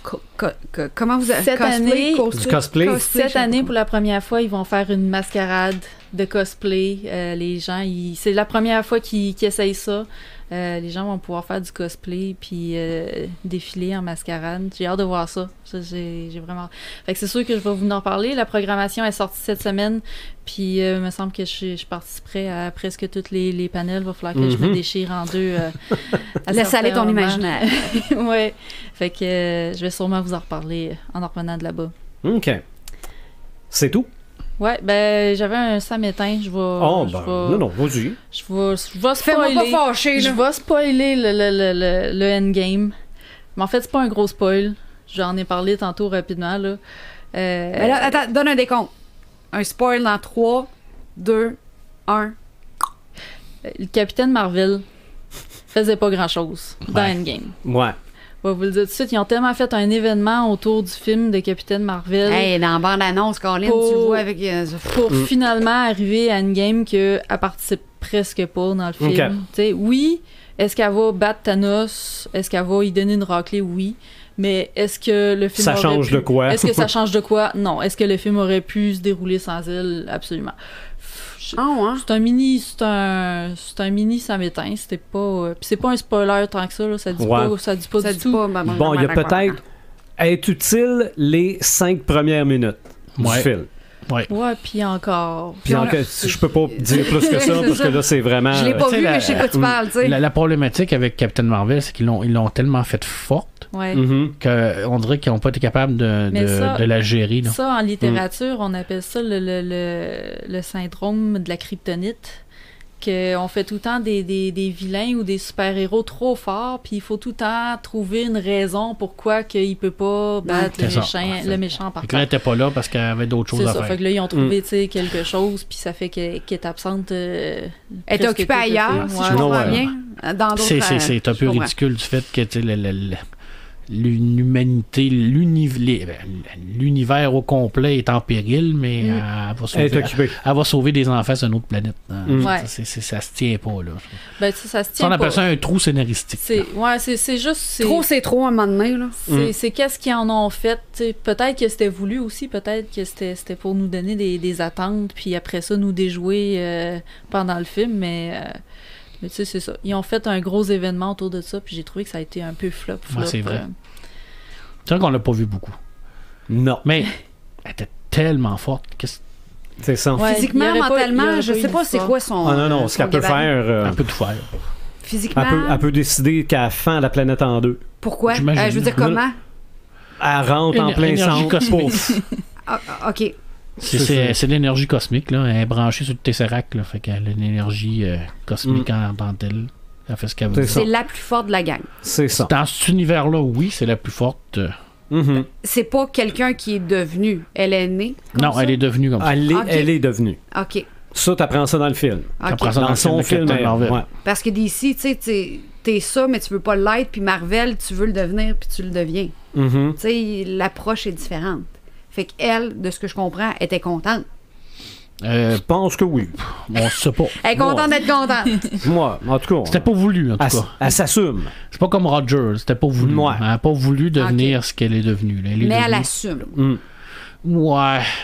Un peu plus. Elle assume, oui puis non. Là, je veux dire, avec de grands pouvoirs viennent de grandes responsabilités. Ouais, mais c'est ça, mais elle semble pas avoir ce côté-là de ce dilemme-là. Là. On dirait qu'elle a un petit peu je m'en foutisme. Là. Les femmes. Elle a une plus grande mission. Ouais, c'est ça. Elle est trop forte pour la game. C'est ça. Je pense que oui. Mais mets ce genre de pouvoir-là, mettons, dans les mains de Captain America, là. Puis ça n'aurait pas duré longtemps le film. Là. Ça, c'est clair et net. Là. La vertu, puis et le pouvoir. Le pouvoir. Il aurait fait ce qu'il fallait qu'il soit fait. Exactement. Mais il a failli pas être long, le film, non plus. Hein? Oui, tout à fait. Les 20 premières minutes, ça aurait pu être closé. C'est ça. Non, c'est... On peut pas. Ben, pas tout de suite. Vas-y, puis écoute les 20 premières minutes. Après ça, on va aller. Je vais retourner dans le temps dans quelques années en arrière. Tu vas dire, Karen, ça n'a pas été long. Puis tu vas être content. On va sortir, je vais dire, coudonc, c'est encore 2014. C'est ça. Ben, moi, ce qui m'a allumé, c'est souvent ça. C'est quand j'ai l'impression qu'on est dans un film de science-fiction. Mais en fait, c'en est plus de la science-fiction. Les Chinois ont annoncé une base lunaire au pôle sud de la Lune d'ici 10 ans. Comme Cosmos 1940. Ah ouais, mais ça, le pôle sud, ils vont tomber. Peut-être. Ouais, mais la Lune doit être plate comme la Terre. Mais ils veulent aller faire des expériences sur la Lune. J'ai aucune idée. Mais moi, quand je vois ça, de ce genre de nouvelles-là, je me dis « The future is now ». On a-tu la conception de la base? Là? Ils vont faire comme dans le Time Machine, puis ils vont faire exploser la Lune. Hey, on va mourir, là. J'ai pas le temps, là. J'ai pas le temps. Si la Lune, elle explose, elle est proche, la Lune, par rapport au reste, là. Ça, des choses comme ça m'allume. Ce qui m'éteint, et là, j'invite les gens 3 à peut-être 2 débrancher pour le restant du podcast, parce que c'est là-dessus que c'est là que ça va finir, là. Moi, ce qui m'éteint, c'est pas le film, je peux pas dire ça, là. C'est c'est mon expérience Endgame. Et je vais tenter de m'expliquer. C'est ce que moi je ressens. Là, ça fait quoi, 24 heures qu'on l'a vu, là? C'est ce que je ressens. En avez-vous parlé hier, excuse-moi? On a parlé de notre expérience un chaud, petit peu vite en sortant. OK. Bon, c'est sûr que c'est un film, c'est dans l'univers Marvel, faut le prendre comme ça. C'est la suite de tous les films. Mais je ne sais pas, je me suis dit... Marc, toi, t'aimes pas ça, les mots nostalgie puis le fanservice. Ouais, c'est parce que fanservice, c'est pas ça la définition de fanservice. Quoi? Un fan? Du fanservice. C'est que j'ai l'impression que le film... On le fait pour les autres. C'était du sentimentalisme pour le monde dans la salle. OK, un deuil. On se prépare, là. Ouais, c'est ça. René Angélil exposant en Chapelle Ardente. Ben, pas nécessairement. On va rencontrer Céline. Quelqu'un que tu connais qui est venu passer toute la semaine chez vous commence à remettre son linge dans sa valise. Oh, là. Le feeling de la fin des vacances. C'est ça, puis tu le sais que là, il va embarquer dans son auto, puis tu vas y faire bye-bye, puis que la belle semaine que tu as passée avec va être finie. C'est sûr qu'il n'a pas été écrit pour les gens qui commencent. Là. Non, je sais. Il a été écrit pour les gens qui ont suivi les 22 films. C'est ça, puis... Oui, je peux comprendre parce qu'il y en a qui ont fait le parallèle avec le retour du roi, comment tu te sens un coup que tu as fini que c'est fini. Après Harry Potter, comment tu te sens. Mais, tu parles de la fin, en fait, là, de comment ça se termine. Ben de tout, c'est que moi, je pense qu'ils se sont tirés dans le pied parce que là, il y a plein de films, il y a plein de suites que tu peux plus avoir. Ouais, mais tu peux avoir... de passer à d'autres choses aussi. Moi, je pense que c'était voulu. Non, ben je le sais, mais James Bond, tu vas changer d'acteur, tu vas toujours avoir des James Bond. Oui, tout à fait. OK? Je sais pas si j'ai aimé le traitement qu'on a donné à Thor. Je sais pas si j'ai aimé... il ressemble à un vrai Asgardien, là, pour une fois. Là. Ah oui? Ouais, il y a ça. Il ressemble à un de ses chums. Là, c'est un vrai Asgardien. Il est pas un peu bedonnant, là? J'ai pas vu ça passer. Je sais pas si j'ai aimé le traitement qu'on a donné à Hulk. Ah, ben non, mais ça, on l'avait dans la BD, le Hulk gris, là, le fameux Hulk gris, là. Ouais, mais il était pas si gnagnan que ça. Ben, il est brillant. Il est là pour son cerveau. Je le sais. C'est pour ça que je le sais pas. Mais toi, c'est vrai que quand ça joue sur Hulk, ça joue dans ton personnage favori. Mais comme je le dis, le film, je l'ai dit hier, je le dis encore aujourd'hui, il est bien fait. Mm-hmm. Il est bien fait, mais c'est-tu... comme ça que j'aurais voulu que ça finisse. Ben, premièrement, de voir des super-héros qui finissent, j'ai pas vu ça souvent dans ma vie. Ouais. OK? Même pas dans BD, là. Parce que dans BD, quand ça finit, tu le sais que ça va prendre un an, puis il revient. Il revient. Mais c'est que là, en fait, on les a tellement collés aux acteurs que là, fini. C'est, l'acteur le fait plus, il n'y a plus de film. Mm-hmm. Donc, le seul moyen... c'est de rebooter. On va prendre et faire évoluer le personnage. Ben, c'est pas, tu peux pas le faire évoluer s'il est mort. Ouais, mais tu peux prendre, je veux dire, ça va pas spoiler rien. Oh, non, mais là, le monde est débranché. C'est à vos risques et périls. Iron Man, tu te souviens de ce que Nick Fury a dit dans le premier Avenger? Non, dans le premier Iron Man, à la fin, qui dit c'est pas Tony Stark que je veux dans les Avengers, c'est Iron Man. Mm-hmm. Cette parole-là est excessivement importante parce que rien qu'avec cette parole-là, rien qu'avec ce texte-là, il se rouvre l'horizon du fait que Iron Man, c'est une armure. C'est un concept. Alors, qui est à l'intérieur de ce concept-là, ça peut être n'importe qui. C'est sûr. Mais trouver un autre Tony Stark, entre guillemets... On en a une. La sœur T'Challa. Ouais. Qui est plus brillante que Tony Stark. Ouais. Non, ouais. Qui ressemble drôlement à la nouvelle Iron Man. Mm-hmm. Elle est noire. Elle a une coupe de cheveux afro. Elle est super brillante. Oui. Elle a 15 ans, par exemple. Ouais, mais elle est un peu plus jeune. Elle est un peu plus vieille, là, une vingtaine d'années maximum. Mm-hmm. On a le même concept. Là. On voit là, qu'on est... Mais je vois ce que tu vas en venir, c'est sûr. Peut-être. Mais c'est que... Je ne sais pas. C'est que on les finit... On finit l'arc en l'éclairant. Oui, c'est sûr. Ouais. Il y a une question de droit aussi, à un moment donné, les contrats sont finis. Ouais. Ça, c'est la peau de plate. Là, je te l'ai dit au début du film. Là. On sait pas bien de surprise là, qui allait partir. Là. C'est ça. Quand tu vois les contrats qui sont finis... C'est ça, mais regarde, c'est mon... faudrait que je le revoie, puis je vais probablement le revoir, mais probablement avec une manette pour faire pause. Oui, pour prendre des petites pauses. Puis... Moi, peut-être, avoir moins mal au dos. Le Retour du Roi durait 3h24. Hein. Mm-hmm. On était jeunes dans ça. Ça, c'était pas la version longue. C'était en 99. Là. La version longue, elle durait 40 minutes de plus. Donc, elle durait 4 heures et quelque chose. Mm-hmm. Mais... Fait que c'est ça.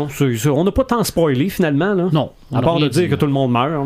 Ouais, mais ça. Mais c'est pas tout le monde. Meurt un jour. C'est pas tout le monde. Ça, c'est vrai. Ça aussi, une petite affaire qui me dérangeait un peu, mais c'est le film qui est fait comme ça. Dans Infinity War, oui, on voit plein de monde qui font pas grand-chose. Ouais. Mais dans celui-là, on voit plein de monde qui font rien. Ouais.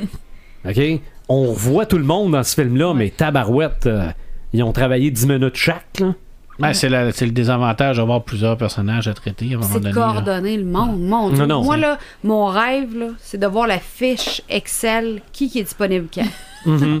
Ah non, moi, c'est sûr, quand on les voit tous, ils ont tous été filmés un par un sur le fond vert. Là. Je sais pas. Ah non, c'est sûr. Tu sais, la conception tu brises le cinéma pour moi. Ouais. Non. Mais attends, là. Tu sais, la conception de ce film-là. Il y a du monde que tu revois 40 ans plus jeune. Oui. Plus meg aussi, 40 j'imagine. ans. Ah, à peu près. Attends un peu, là. Pas. Plus jeune ou plus vieux qu'à 60 ans? Ouais, mais quand on recule des années 70, là. Ouais, à Ping, entre autres. Oui, mais attends un peu. Vous avez vu Stanley? Ben oui, on a vu Stanley. Ça, j'ai trouvé ça bizarre. C'était Stanley dans les années 70, là. Mais c'était-tu de l'animation ou c'était le vrai? Ou je pense que c'était le vrai, mais avec travailler comme les autres. Le fameux processus, là. Mm-hmm. Mais tu sais, ce film-là, c'est comme une BD, hein.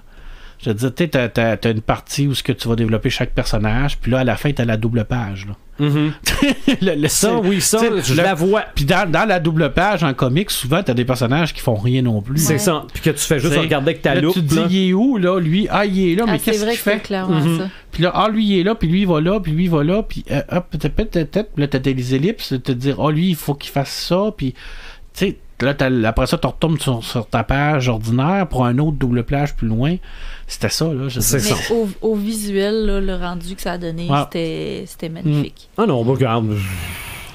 J'ai des phases comme ça. Parce que t'es dans ta phase de deuil. T'es dans ton endgame. Non, mais probablement que c'est ça. Ouais. C'est probablement ça. Peut-être là, t'es dans le déni, là.